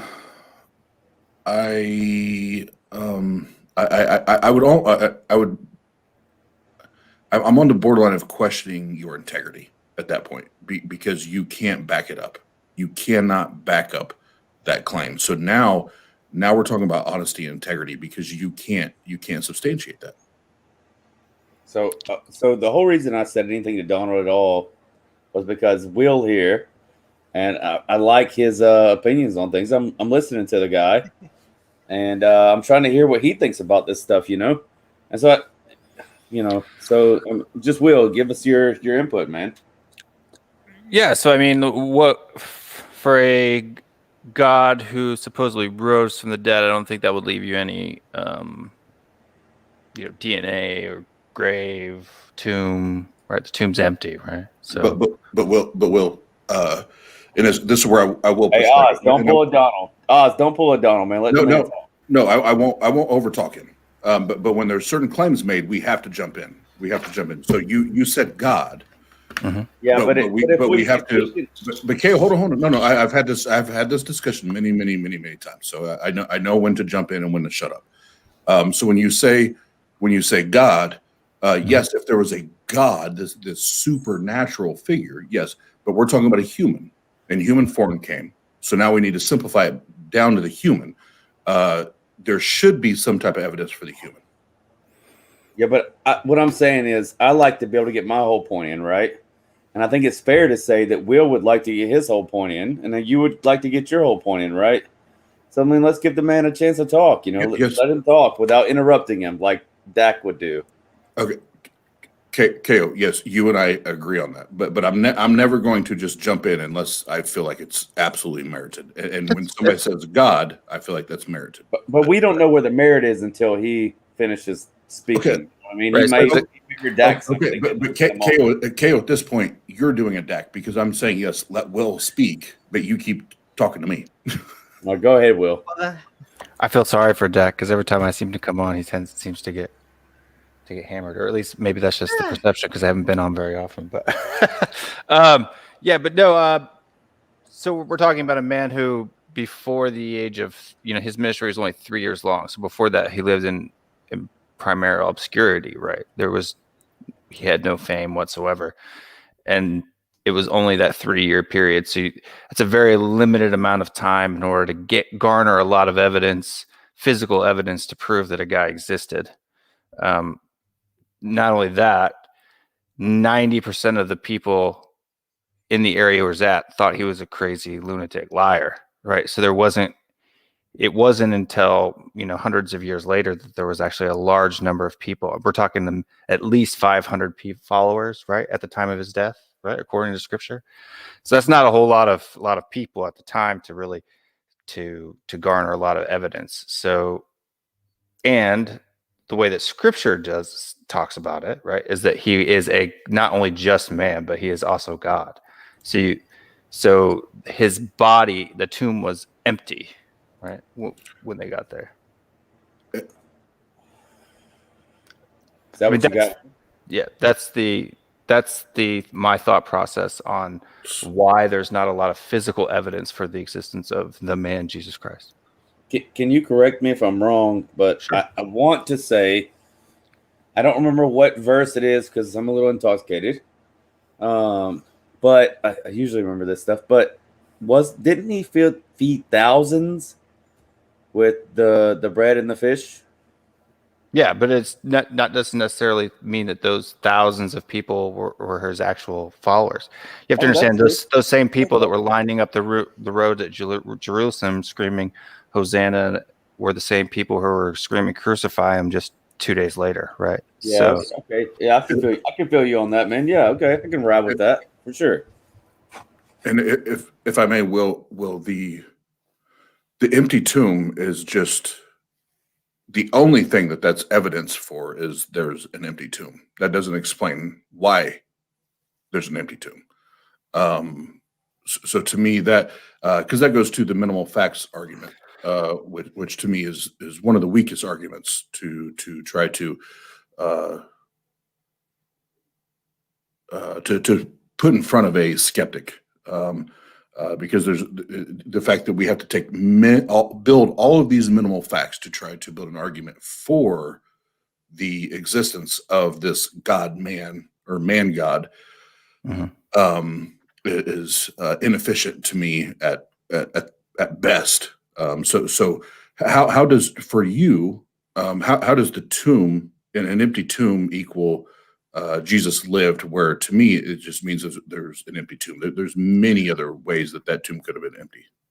Well, sure. So, I mean, the only evidence that I can go to is go back to the accounts, right? So the accounts are that there were 500 witnesses to the resurrection. Thomas put his fingers through the holes in his hands, the resurrected body of Christ.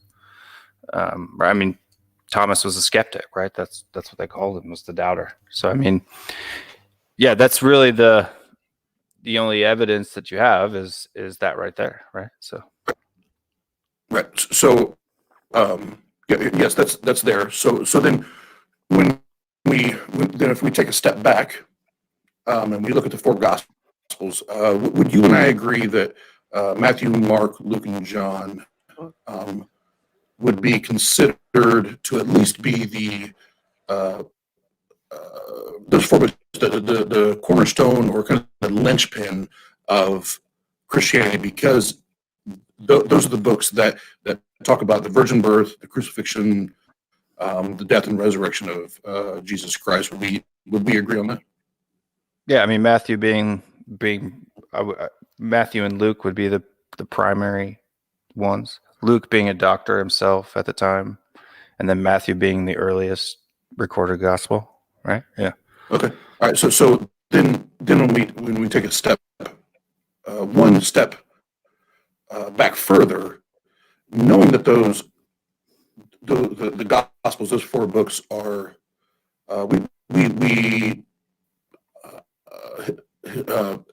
historians, whether it's just historians or biblical historians, like nobody actually knows who wrote those books. Like, we don't know who actually authored those books.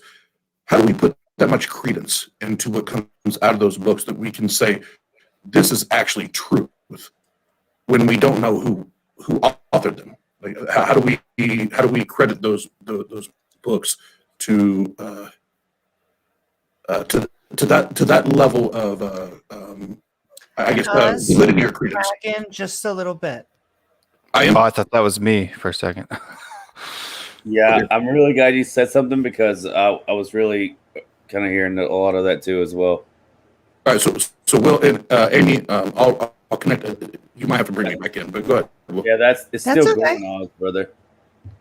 Yeah, because I'm at like 160 right now, so I should be good. But so as far as how we can determine whether those accounts are necessarily true, I'll try to comment on what I had heard.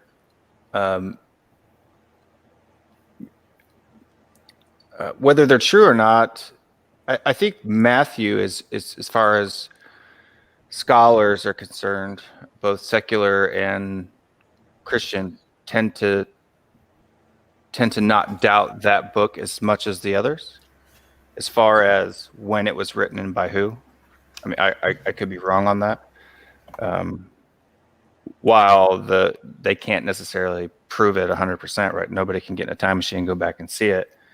The amount of evidence is greater for that particular book than the others.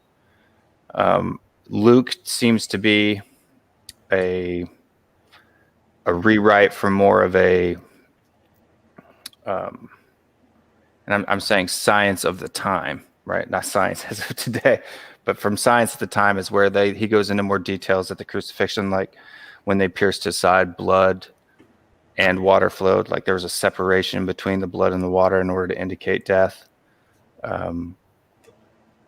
Yeah, stuff like that. So that's why I primarily use those two particular books. And then you have the writings of Paul, the earliest writings of Paul, which tend to be, within, 40 years of the crucifixion. So, Will, I like you, man. That's why I stuck up for you, man. I like your way of speaking. That's why I said, hey, I'm gonna speak up for this guy. I like how you talk. You could be the next Kent Hovind. Oh boy. I don't Don't clear my insult throat a enough. man like that. Come on. But No, I really do enjoy it, though. I really do enjoy it. I like the way he's trying to iterate for his faith, in some of the same ways I would my own. And I like the way that he is willing to incorporate science into his own faith, and and what he believes to be true and what I believe to be true. We don't have to directly argue a lot of things. We can just say, hey, this is what our thoughts are. This is where I came to my belief, and I like it. I enjoy it a lot. KO science evangelism. I don't necessarily know if I am applying the scientific method to it, but I try to apply logic based on the assumption that it's true, right? Yeah. So Yeah, if this, then that, right? So to use a logical theory, because it kind of went back to the debate with Ronald, if I'm assuming that there is this God who has described himself having these attributes, what is the illogical assumptions that one can draw from that, right? And so because I don't have definitive evidence that there isn't a God like that, then there is really no reason for me to forego my belief, right? But that's what it is, my belief. So I like it, man. I like it. I enjoy it. Yeah. You seem to be able to speak as calmly as me about my stuff, So I enjoy it. I like hearing it. And I don't know if you've ever gotten this, Will. I feel like I have to say it. When your head is tilted just like it is right now, you look just like Bill Burr. I don't know if you've ever gotten that. It's a good thing. It's only because I'm balding and I have a ginger beard. I actually have black hair, but it's just Really? ginger. Yeah, I'm Scottish, so I have a ginger Ginger. beard. I'm only half ginger.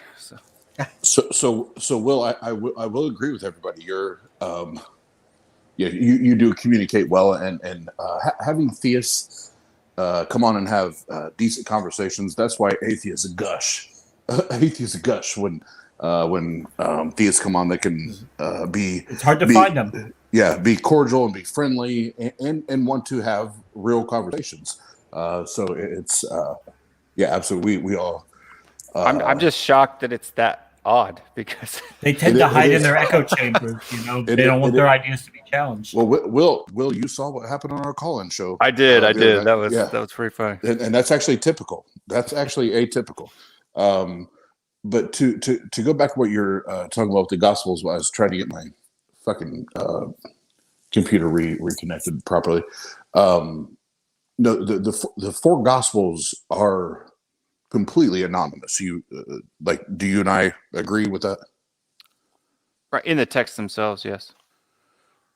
Okay, so then that was what I was trying to get to. So if they're anonymous, and historians, whether secular or Christian or theist, all agree on that.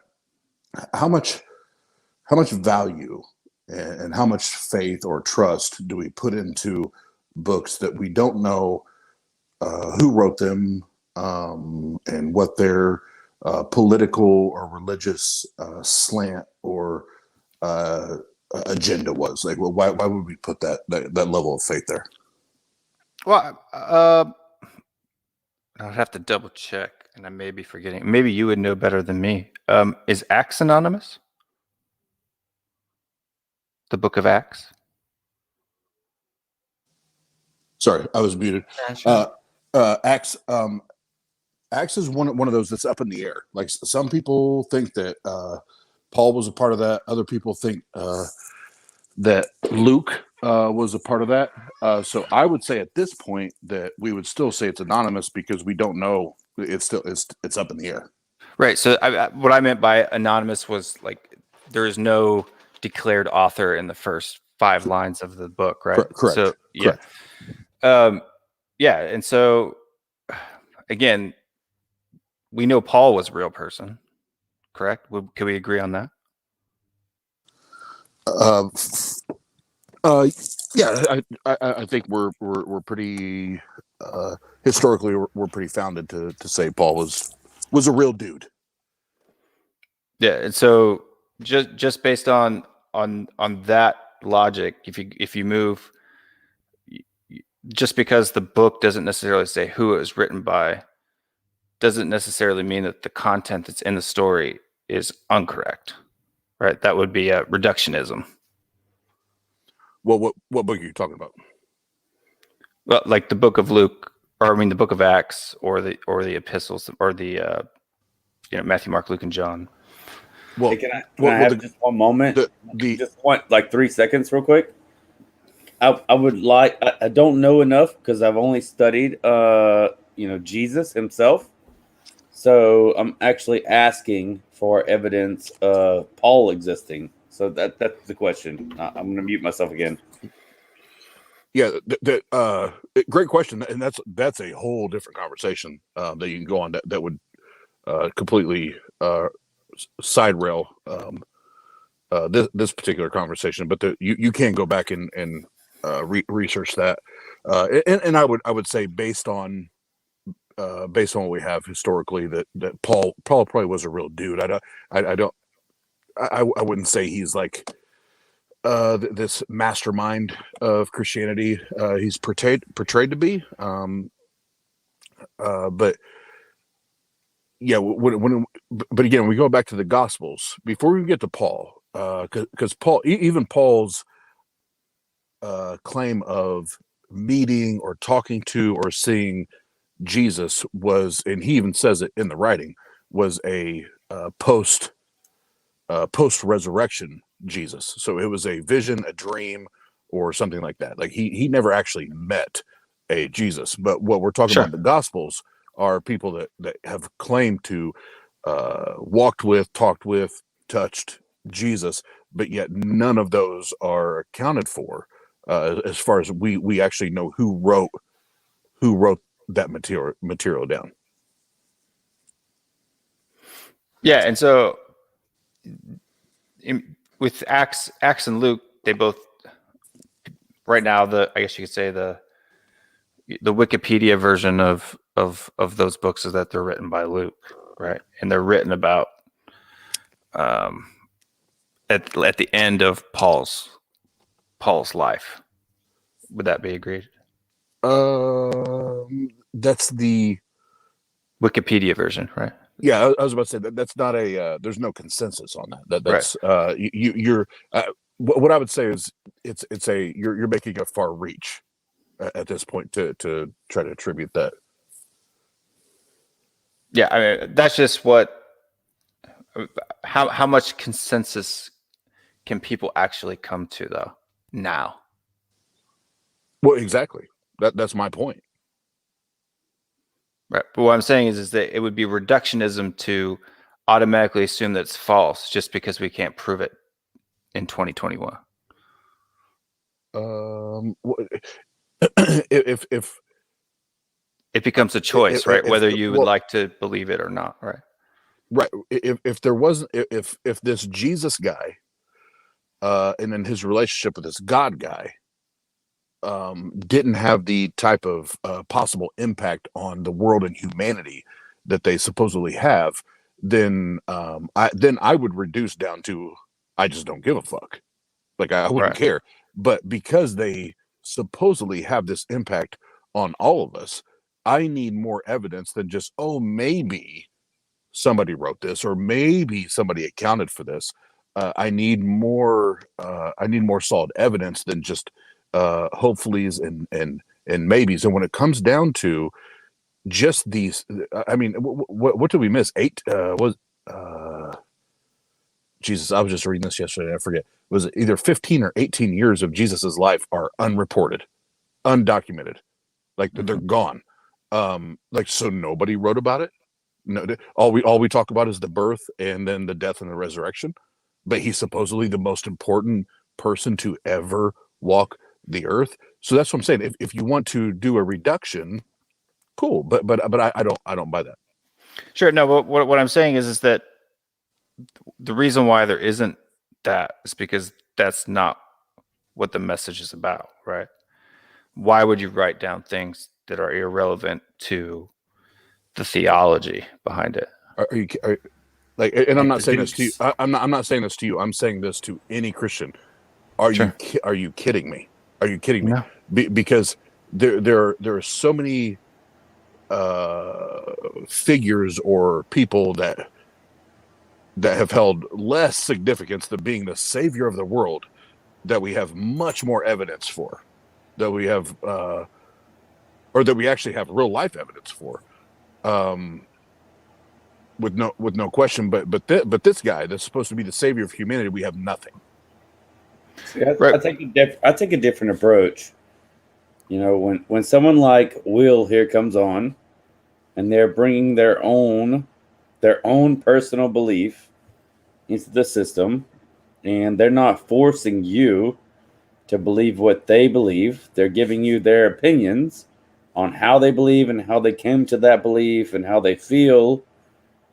That's so much better to me than someone who's attempting to prove something to you, to put something in your face, to force you to believe something through unadulterated evidence. I never asserted. No. I'm saying what I'm getting to. You know, I think he's just making a general statement.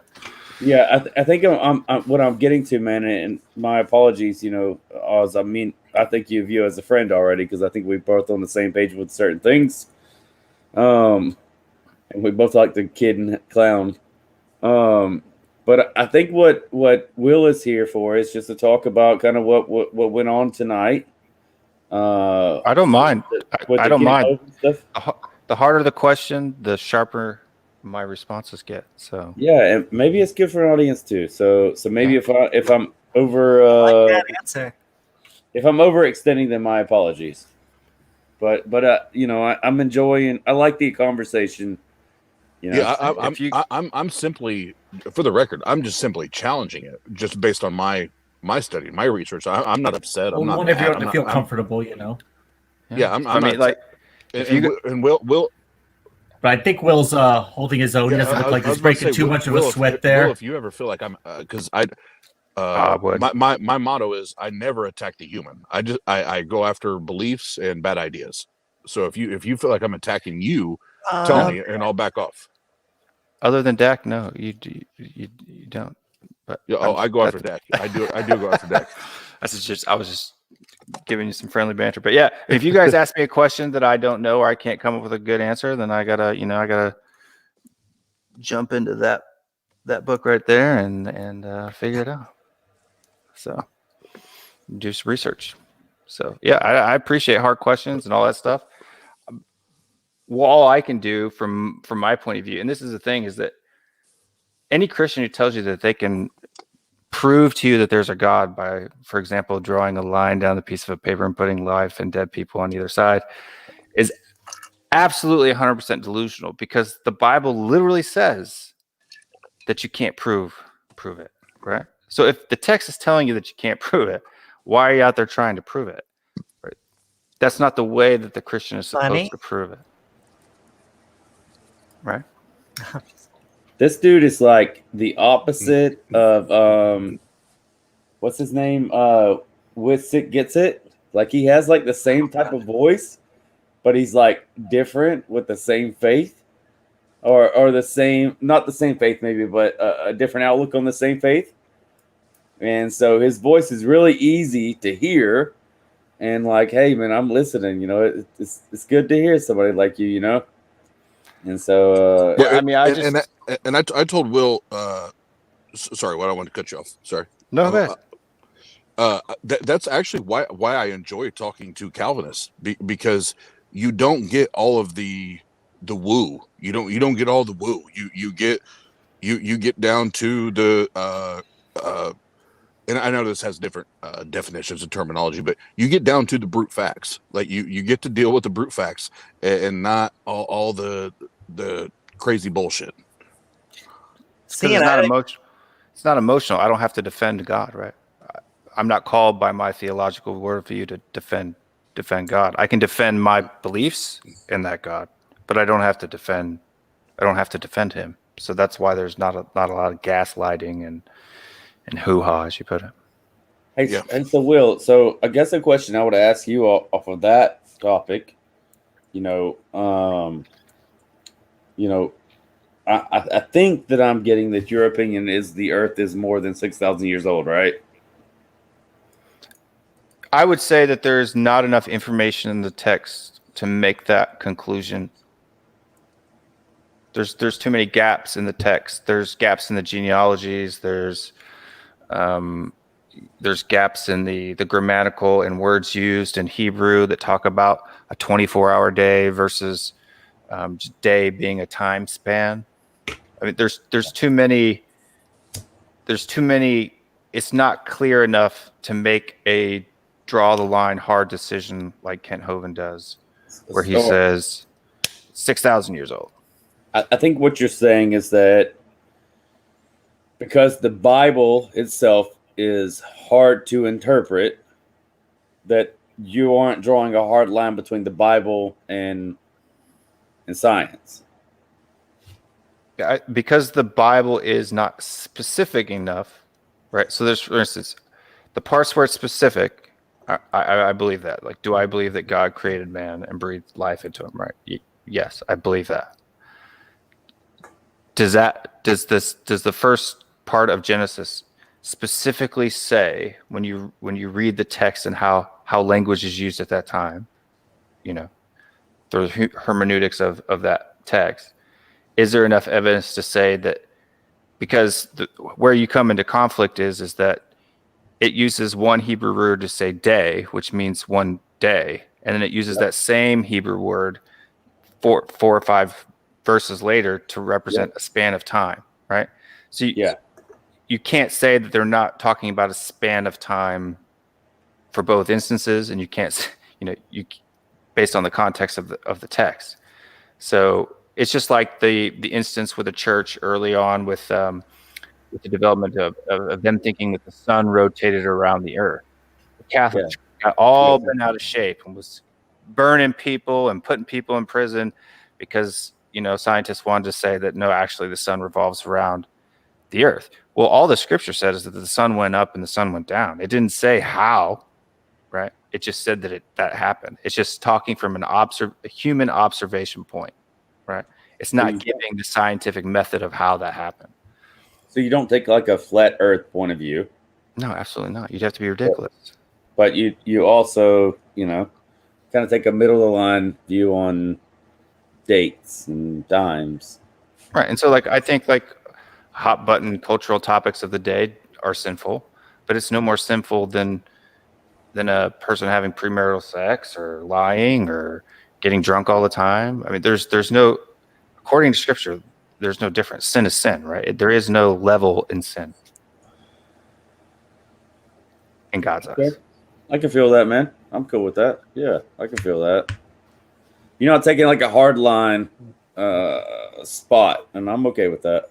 It's not about not taking. I take a hard line spot on my faith. Like there are things that I hold in an iron fist, but it's how that applies to one, my interaction with others, and two, what I feel that you're supposed to say. Because the whole story of the Bible, from Genesis to Revelation, is about Jesus. It's not about anything else. It's about the fall of man into the time of judgment. I mean, like for instance, Abraham. What archaeological evidence is there for Abraham? I guess what I would go into with that, if we got into that sort of topic, we got into historical archaeological evidence, we get into time periods on various natures, I think we would run into a real hardball situation where, I get what you said about Jesus, and I get what you said about, hey, maybe he wasn't the topic of the time, and maybe he wasn't worth writing about during his lifespan. Maybe, if I'm choosing my words right, feel free to correct me. Well, the whole point is the substitutionary atonement and a belief in Jesus Christ as God, right? That's the point of the whole entire Scripture. Right, but hold on. I'm not doubting that. What I'm getting to is that, when you start taking this certain line where you say that, Night, Peter. Because we can't prove Jesus was alive historically and archaeologically, and I think it puts people in a certain position where now they need to prove different instances in the Bible, right? So how do you prove that, Hebraic peoples ever were enslaved by or left Egypt? How do you prove? The text tells you why there's no proof of that, right? No, you tell me. You tell me why there's no proof. I don't know. Pharaoh had all references of Moses and Israel removed from all monuments in the text. That's actually written down? Yeah. Because didn't the Pharaoh actually But hold on, where is it written? I'd have to double check. I don't have it off the top of my head, but I'm fairly certain from reading that there's a section as they leave Egypt. Pharaoh.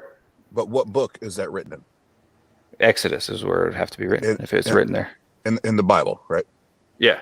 Okay. So in the Bible. There you go. And so how the Bible? What I'm getting to is there's a lot of things you would need to be able to prove.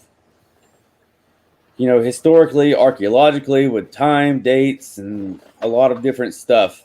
Well, Ko, if I could jump in. Yeah, go ahead, man. I'm done with what I was saying. Yeah, for sure. Go ahead, bro. Yep. You're good. I appreciate it. With the whether it's Abraham, Moses, Isaac, Jacob, Jesus, the only data we have to suggest that these figures actually existed is within that book. So we have circular reasoning. There's no other reason to believe that they existed. Outside of that, it's a mythology. It is literally mythology, just like we would treat any and every other book or documentation. And that's the issue that I have, is that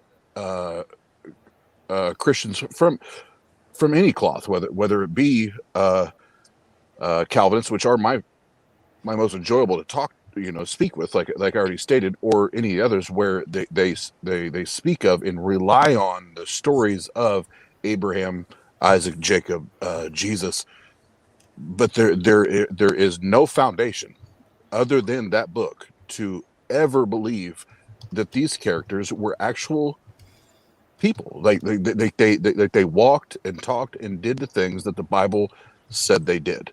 And just like David Hume said, even with the resurrection, that if you're going to have a miracle like that you're going to have to you claim to have that kind of miracle, the evidence has to be as miraculous, if not more miraculous, to back it up, to support that claim. And we don't have that. We just do not have that. If the goal is to prove it scientifically, right? It's supposed to be a faith, right? A belief. Well, to you, yeah, if you want to take it on faith and just believe it on faith, then yes, absolutely. But for me, and I'll just speak for me, I take my honest stance. There's two things that I consider pure bullshit at this stage in my study and research. Two things that are bullshit: faith and free will. Faith and free will are bullshit. Right. I agree with you on the latter. What's that? I agree with you on the latter. He's Calvinist. Yeah, And then they don't can need I free just- will.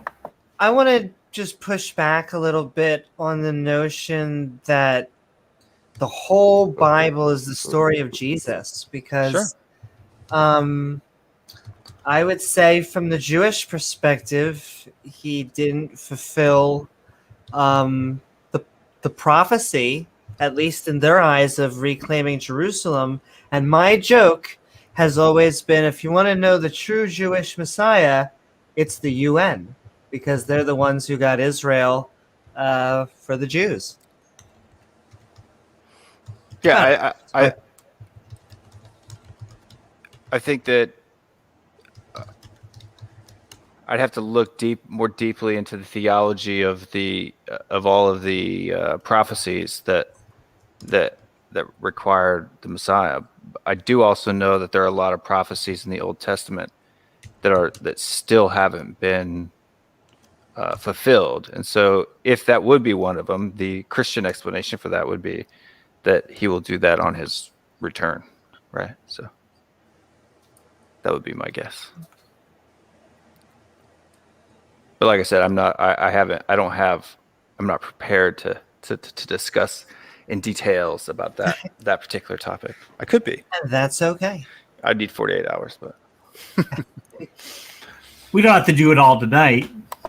yeah, sure. I guarantee you we won't unravel all the mysteries of the Christian theology, and we couldn't unravel all the mysteries of any theology within 48 hours, to be honest. I mean, not just Hebraic beliefs, but any belief system, really. 48 hours is just not one at a time. Not one enough belief at a time. But yeah, I think the main difference and the reason why this is my logic for choosing Christianity over other theist religions is that all of the others require you to do something, whereas Christianity requires you to do nothing, and that's what makes it unique to me. And that's Can you why explain that to me further, please? Well, sure. All the other religions require you to do works in order to gain salvation, whereas in Christianity, salvation is given to you freely without works. Are we not considering? Are we not considering? The way that you're supposed to live as a work. You're not supposed to live anyway. So you live away because your insides are changed. But let's say that works is an evidence of faith. It's not the faith. Certain of those things that one denomination may choose to follow doesn't follow with another. I mean, because there's so many different rules and outlooks we could be looking at right now. Sure. And then we'd have to finger through. We'd have to actually finger through each one of those things and hey, this one's this one's this, and this is what they really meant, and all these different things, So I'm simply talking about the text. So one of the big keywords for Reformed theology or Calvinist is sola scriptura, which means only Scripture, right? So we don't add anything to it, and we don't take anything away from it. Right, we take it all, and we don't add anything on top. A lot of the other denominations will add things on top, right? And so the Reformed, it's really for me, it's a kind of a cultural and heritage issue for me. So that I tend to have a lot of interest in the history of the Reformation, and so I do a lot of study on that. And the whole purpose behind the Reformation really came from atrocities and horrors that the Catholic Church was doing during, anywhere from 1000 AD up to 1400 AD, right, over that 400-year period. So from the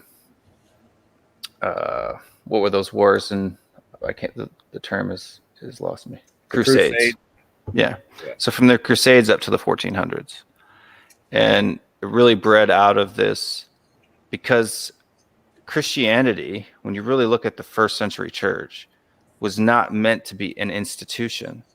It was meant to be a community of people helping each other in their daily lives. That's the point. It's not about creating political and regional hierarchy homogenies, right, to oppress people who don't agree with you. That's the antithesis of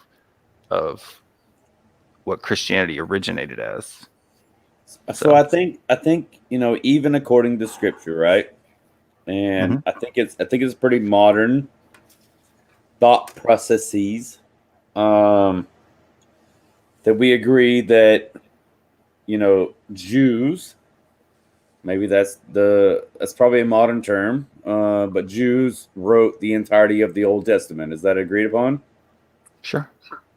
Okay, so Jews wrote the entirety of the Old Testament, except that most Christian denominations would say that the entirety of the Old Testament also leads up to the birth of Jesus and is can't think of the term, but like a prophecy for Jesus to come. Mm-hmm. However, that's what Jesus said. However, most Judaic beliefs still don't actually think that Jesus was the Son of God. And at the same time, most Christian denominations still persecute, not persecute physically, obviously anymore, but persecute Judaic beliefs based on the fact that they don't believe that Jesus is the Son of God. Am I still tracking? Are we still tracking? Yeah, I think there's some people that might persecute them, but I mean, the whole Zionist movement is started by Christians, right? So if we were to look at this in this thought process, then we would say that Christians themselves claim that Jews are going to hell, but Jews were also the ones that wrote the Old Testament and at least some of the New Testament, which seems very counteractive. It seems very contradictory to a lot of different things that are there or written. Right, and I mean, Paul explains this in his entirety in Romans and Hebrews. Okay. That exact dichotomy, right? That whole thing of God, adopting and bringing in the Gentiles, right, and grafting him into his tree, and all that stuff. So is that to say that, and why Hebrews didn't? I mean, that whole section that really forms the form of Catholicism. That whole section there was when he's talking primarily about creating some vessels for destruction and some vessels for glory or whatever. That whole section there is he's referring to the Jews. Well, and that's where if we're going to keep all this correct, that's where probably in like Romans and Hebrews, where Paul took it from Judaism, as we call it today, to this new thing that is Christianity, and that's where he turned into the ultimate salesman, where he turned this whole thing into where you're saved by grace through faith, and all of a sudden you need this faith thing in order to go to heaven. He said, those that believe in their heart, confess with their mouth that Jesus is Lord, they are saved, and they took the works away. That's where he turned into the salesman. So I'm not convinced in Paul's writings that there is a revelation. I believe that was what he did a great job as a salesman of doing it, but it was an attempt, and he satisfied that attempt to take it to people living by a law to no, you don't have to live by the law. You can now do this.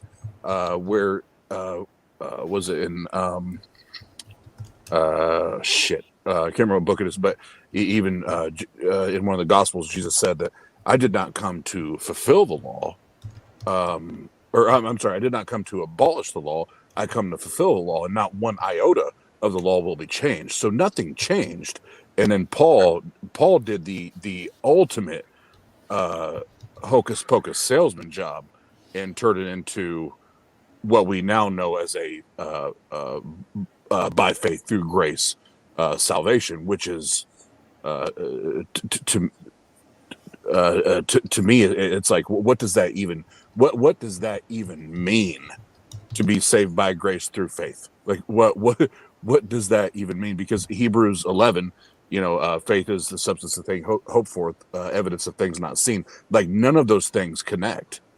Like none of those things make sense when you line them up logically and read them in order. Like none of that makes sense. Sure. So saved by grace. Grace means undeserving favor, right? So it means you didn't do anything to deserve the gift of salvation. Faith is trust or belief. That's really what the words translated to. But that's the thing. Christians love to throw the definitions around. So is it what you just gave, which would be more of a dictionary definition, or is it Hebrews 11 definition?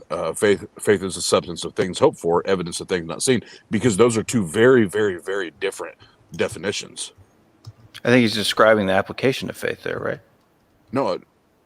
The evidence of things hoped for, or the faith. So you have it memorized better than I do.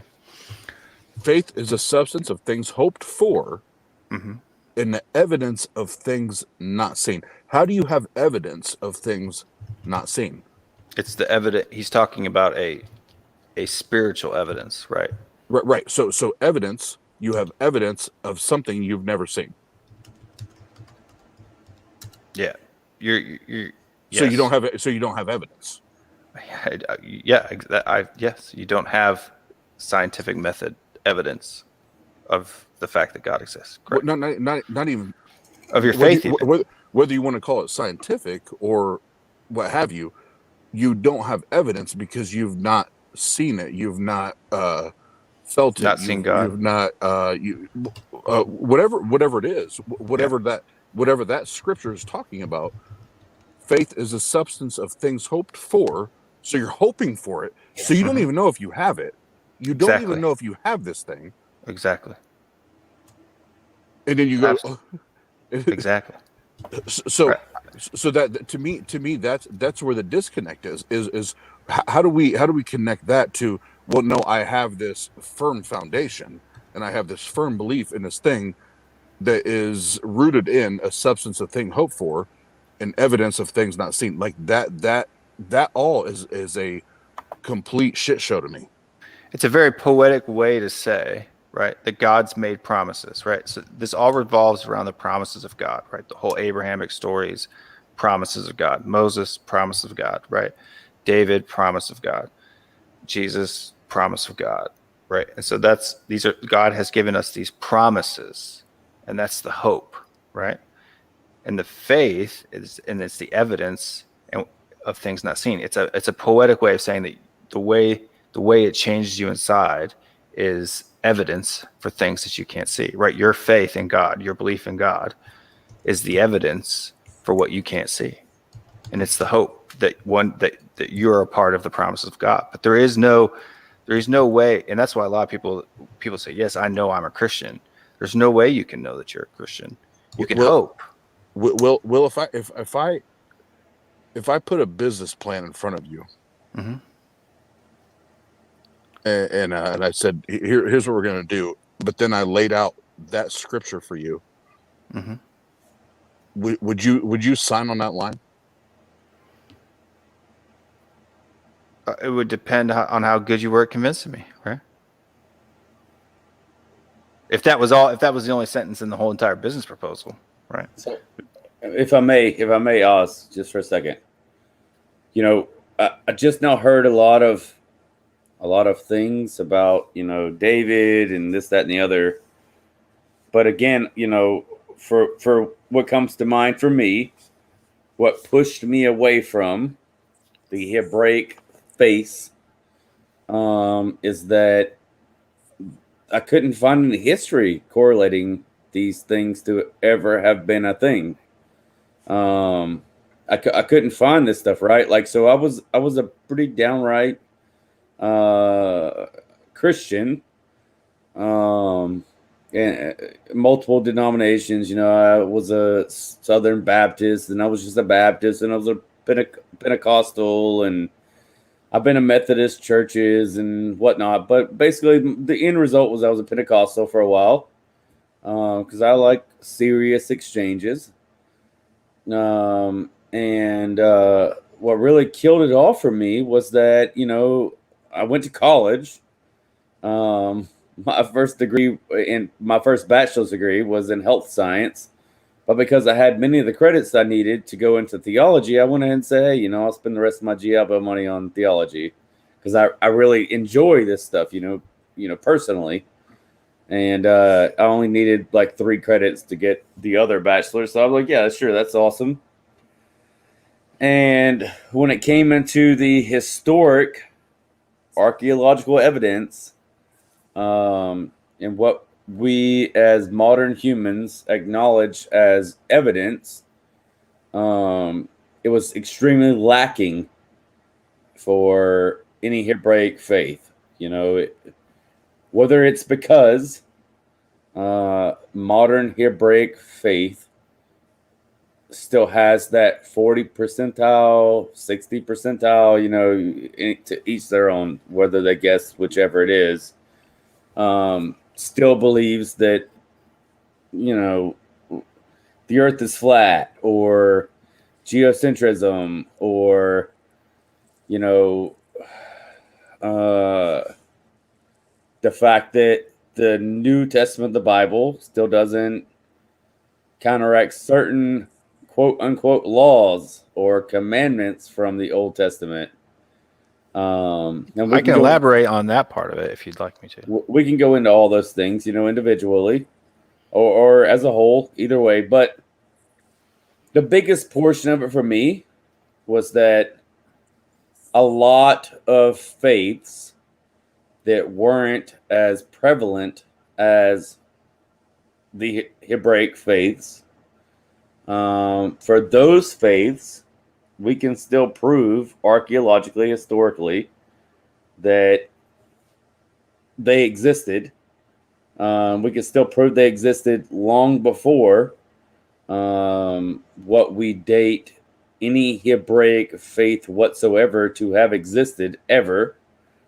And so it makes it seem that the Hebraic faith is obsolete or humanly created for a modern tense. You know, I'm stretching that terminology because I can't think of the correct words, but it makes them seem like they have a lot more, you know, they're a lot more prevalent in history than any Hebraic faith.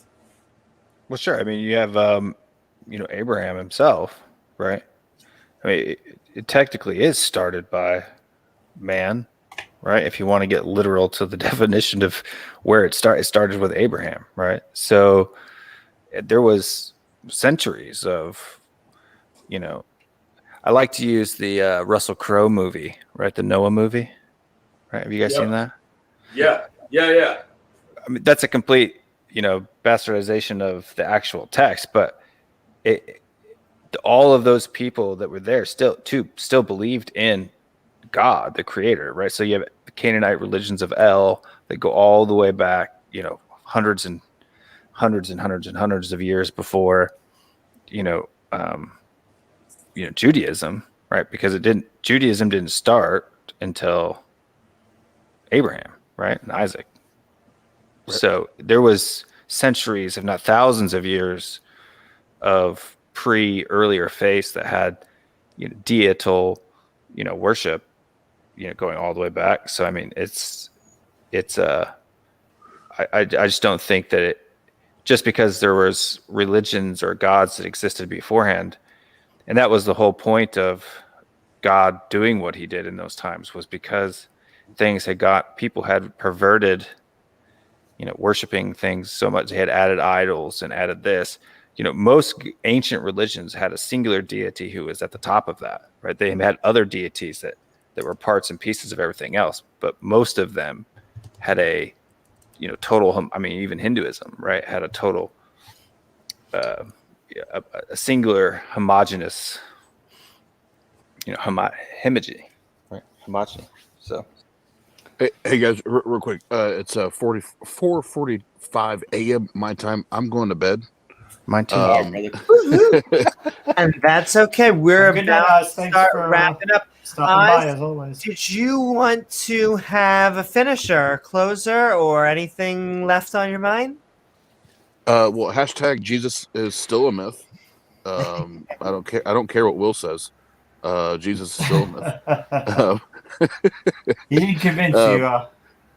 But the 20th, March 20th, at the Atheist Round Table, we have the debate tournament coming up here in 10 days. So tune in and be there, or be square or circle or rectangle, whatever. Can't be square at the round table. Oz, you'll have to send me a link, man. And before Oz jumps off, I want to make a request. Uh-oh. I want you to work on an Alex Jones impression. Oh, I saw that. I meant to comment on that. I'll have to look that up and I'll work on it. I would not have an Alex Jones impression. Hey Will, just so you know, man, I'm willing to hang out, man, and we can keep conversating afterwards for sure. That's up to Amy. Yeah. Cool. Hey, love you guys. Appreciate you guys. Good night, Oz. Thank you. Great job. Hey, Oz, man, good to see you, bro. Good to see you, man. For sure. I always enjoy being around you. I love our exchanges. And I'm looking for the mashup.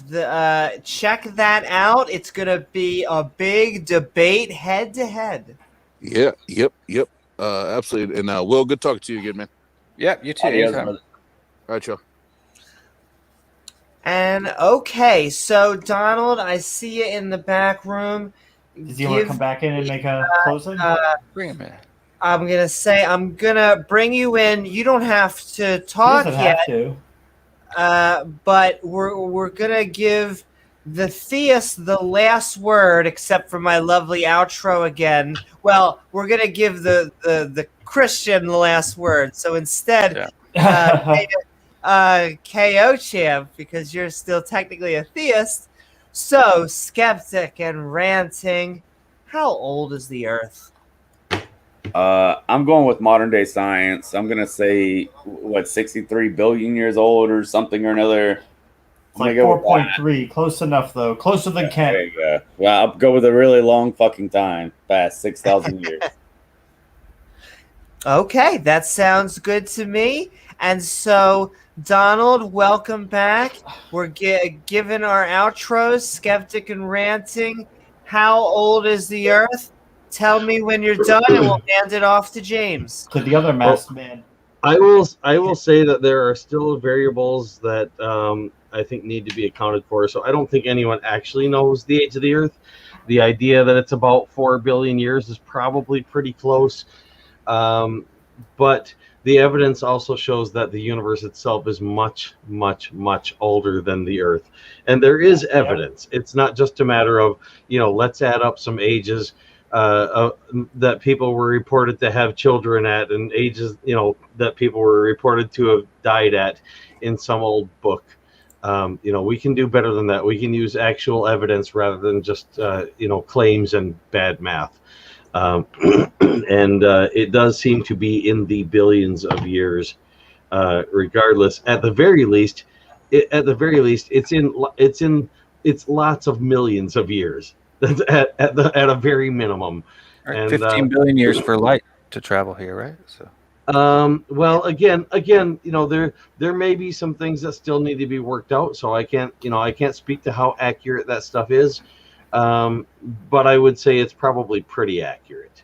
At the down a little bit, but there are many different ways of measuring ages of things here on Earth, and if we look at the things that we're able to measure the ages of more directly than, say, like how old light is that came from somewhere in outer space, even then we end up at the very least like 1 billion years old. At the very least, absolute minimum. If I may take just a moment, hey Donald, I didn't mean to, offend you earlier, bro. No, it didn't offend me. I had planned to take off anyway, and sorry, I just did it again. But that is why I took off, though, so I don't do that because I'm still learning. I'm not good at it yet, and this is to give me a chance to remind myself, and to try to improve without practicing by doing it wrong. No, we appreciate you, Donald, and I just wanted to say that, man. Just let me say too, appreciate Donald, it. I don't get offended when you interrupt me. I have patience, so I can say comments. I have spent a lot of time over the years in groups of people that interrupt each other on a regular basis because there just isn't enough time for anyone to finish their sentences most of the time. So we have to read ahead what each other are saying and cut each other off when we've understood enough to move on to the next thing. And so that's a mode of communication I've been doing for decades, literally most of my life. And it is a hard habit to break. Very, very hard habit. I thought it was funny reading through the comments of the debate with Randolph, last weekend, I guess it was. But everybody was kind of hammering Randolph for not going harder on me because I was we get that calm. Too. We get that sometimes. There are atheists who want to just pummel the creationist into the ground, but they want him to go Vosh on me, right? So yeah, especially at the beginning. We had a few atheists who were just, and it depends on the theist. They want us to really throw the punches. And my go-to, I've said this probably, I like to repeat myself, but I don't like punching down. It's the same with comedy, but every once in a while you got to throw punches. So it depends on what you get. And you, like you said, you want tough questions anyway. So I like tough questions. I don't mind getting punched. I'm a glutton for punishment. So, I just we appreciate it. I just think it's funny because when I debate these things, I tend not to get emotional, but some people do. Some people take it as like a personal insult for some reason. I don't understand it. Politics is the same way for me too. Yeah, I have to be careful. It's a lightning rod sometimes. Yeah. And okay. We all have our various beliefs on that. But, so I can feel it, Donald. Make your last point, and then we're. Well, I was just going to say, if you wanted to throw that screen share I've got up on the screen. The skepticism one? Yeah. So we'll share. We're going to share it really quickly. So yeah, what I was talking about earlier, I had mentioned that a lot of times people restrict their use of the word skeptic or the word skepticism to certain domains or certain areas of conversation, and specifically here in this Wikipedia page on skepticism, I went and I looked that up to pull up on here if it had it, and it does. It says formally, skepticism is a topic of interest in philosophy, particularly epistemology. In other words, making sure that the things you think are true really are true, and how do you go about that? More informally, skepticism is an expression of questioning or doubt and can be applied to any topic. And I think it's important that it should be. And then it goes on to give some examples, such as politics, religion, or pseudoscience. And it says it is often applied within restricted domains such as morality. And then there's the qualifier of moral skepticism, and theism, skepticism about the existence of God or the supernatural. And with me, I've said this before, I think if a person wants to clarify, if a person wants to speak about something in a restricted context, they should give a qualifier that says so, like that moral skepticism being skepticism about morality, or theistic skepticism, or skepticism on the supernatural. You can use phrases. It doesn't have to be an adjective or whatever, but to qualify what it is that a person means. If they only mean a small subset of something or a specific subset, it just makes for better communication. So well, like our show, we're going to be skeptical about everything, and that's why I'm congratulating you on getting it right. Yeah. So we're skeptical on everything, but we do tend to gravitate towards religion mostly, or pseudoscientific claims. But well, there's a lot in religion to be skeptical of. So so that's bound to happen if a person, if a person hasn't already swallowed the whole religion thing hook, line, and sinker. And even if they have swallowed religious people tend to be skeptical of other religions. They just don't apply it to their own. That's true. Just like one less God than the others. If you go to a Christian and you try to use the same apologetics they use to prove a different God, they're going to be very skeptical about those Muhammad claims. But they're not that same level of skepticism about the Jesus claims. Exactly. Yeah. And okay. And I would recommend using the same skepticism Amy's up. Toward any. No. Anyway, I'm stepping back out. And thank you very much. And it was nice having you on, Donna. We're wrapping up. We're almost done. Closing the stuff. Closing the store. Okay, James. So, Skeptic and Ranting. Is that where we are? I think that's where we are. Are we Skeptic and Ranting? Okay. Are we? We don't really know. We just read a bunch of definitions and we got to comprehend those. So yes, we will take some time to digest those. And Donald is a wordsmith, so he likes to look up the history of words and definition of words and dive into that. So, but a lot of times people are using words in a more colloquial sense. They're not using them. Maybe it's like driving a car. You don't follow every single thing in the whole manual, but you're still driving. You might not be doing it textbook style, but you're driving. But yeah, age of the Earth, it's obviously way older than 6,000 years. It's probably, I'm going to guess science got it pretty close in the 4 billion year range, and the universe is close to the 14 billion year range. Either way, it's a lot longer than what young Earth creationists teach, and that is something we can prove. And doesn't mean Christianity is false. We do use other ways to do that, but it doesn't mean that the young Earth creationism is not viable. Okay, and so Skeptic and Ranting, how old is the Earth? Will, what's your thoughts? My thoughts are that theologically, there are too many variables the scripture doesn't cover for someone to make the empirical conclusion that the earth is any amount of years old. And until science does that, we won't know how to interpret those scriptures. So God could have made the earth a week ago and just gave us all these memories in our minds, and you could have done that if you wanted to. Made it look old. Yeah. I guess it's possible. Yeah, it's possible. Praise God. Okay. I wish you would have. I am, right? What was that? I wish you would have given me more memories when I still had my hair, but. Why don't you pray? Pray for your hair to come back. We need two people. Hey, don't straw man. We need two, right? KO Champ can pray to his deities for it. Maybe. Hey, I will too, man. I will.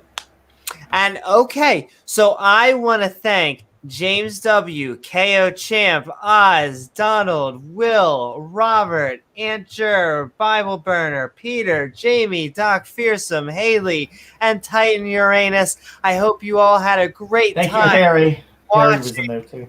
And Harry. I hope you all had a great time watching SpongeBob's arch nemesis as we saw Kent Hovind ramble about evolution. Come here, Amy. Come here, Amy. You gotta get whacked. Gotta whack, Penny. Whack you, Amy. I also hope you all got a good helping of dad jokes, because we didn't get good evidence for a God. Want some more podcast fun? Don't forget to like and subscribe and hit that all button icon so you can be part of our live streams, and come join us after the stream for some memeing fun at our Discord podcast. Don't forget a long time, Amy. Come on. Our podcast Discord. Finally, if you'd like to help make more awesome content or to support the channel, feel free to check out our Patreon at patreon.com/Amy Newman. I'm Amy Newman. I'll see you all on the next episode on Skeptic Balls Z. My tax dollars going to pay for your religion. More fucking shit to y'all. My tax dollars, Amy. What are you doing?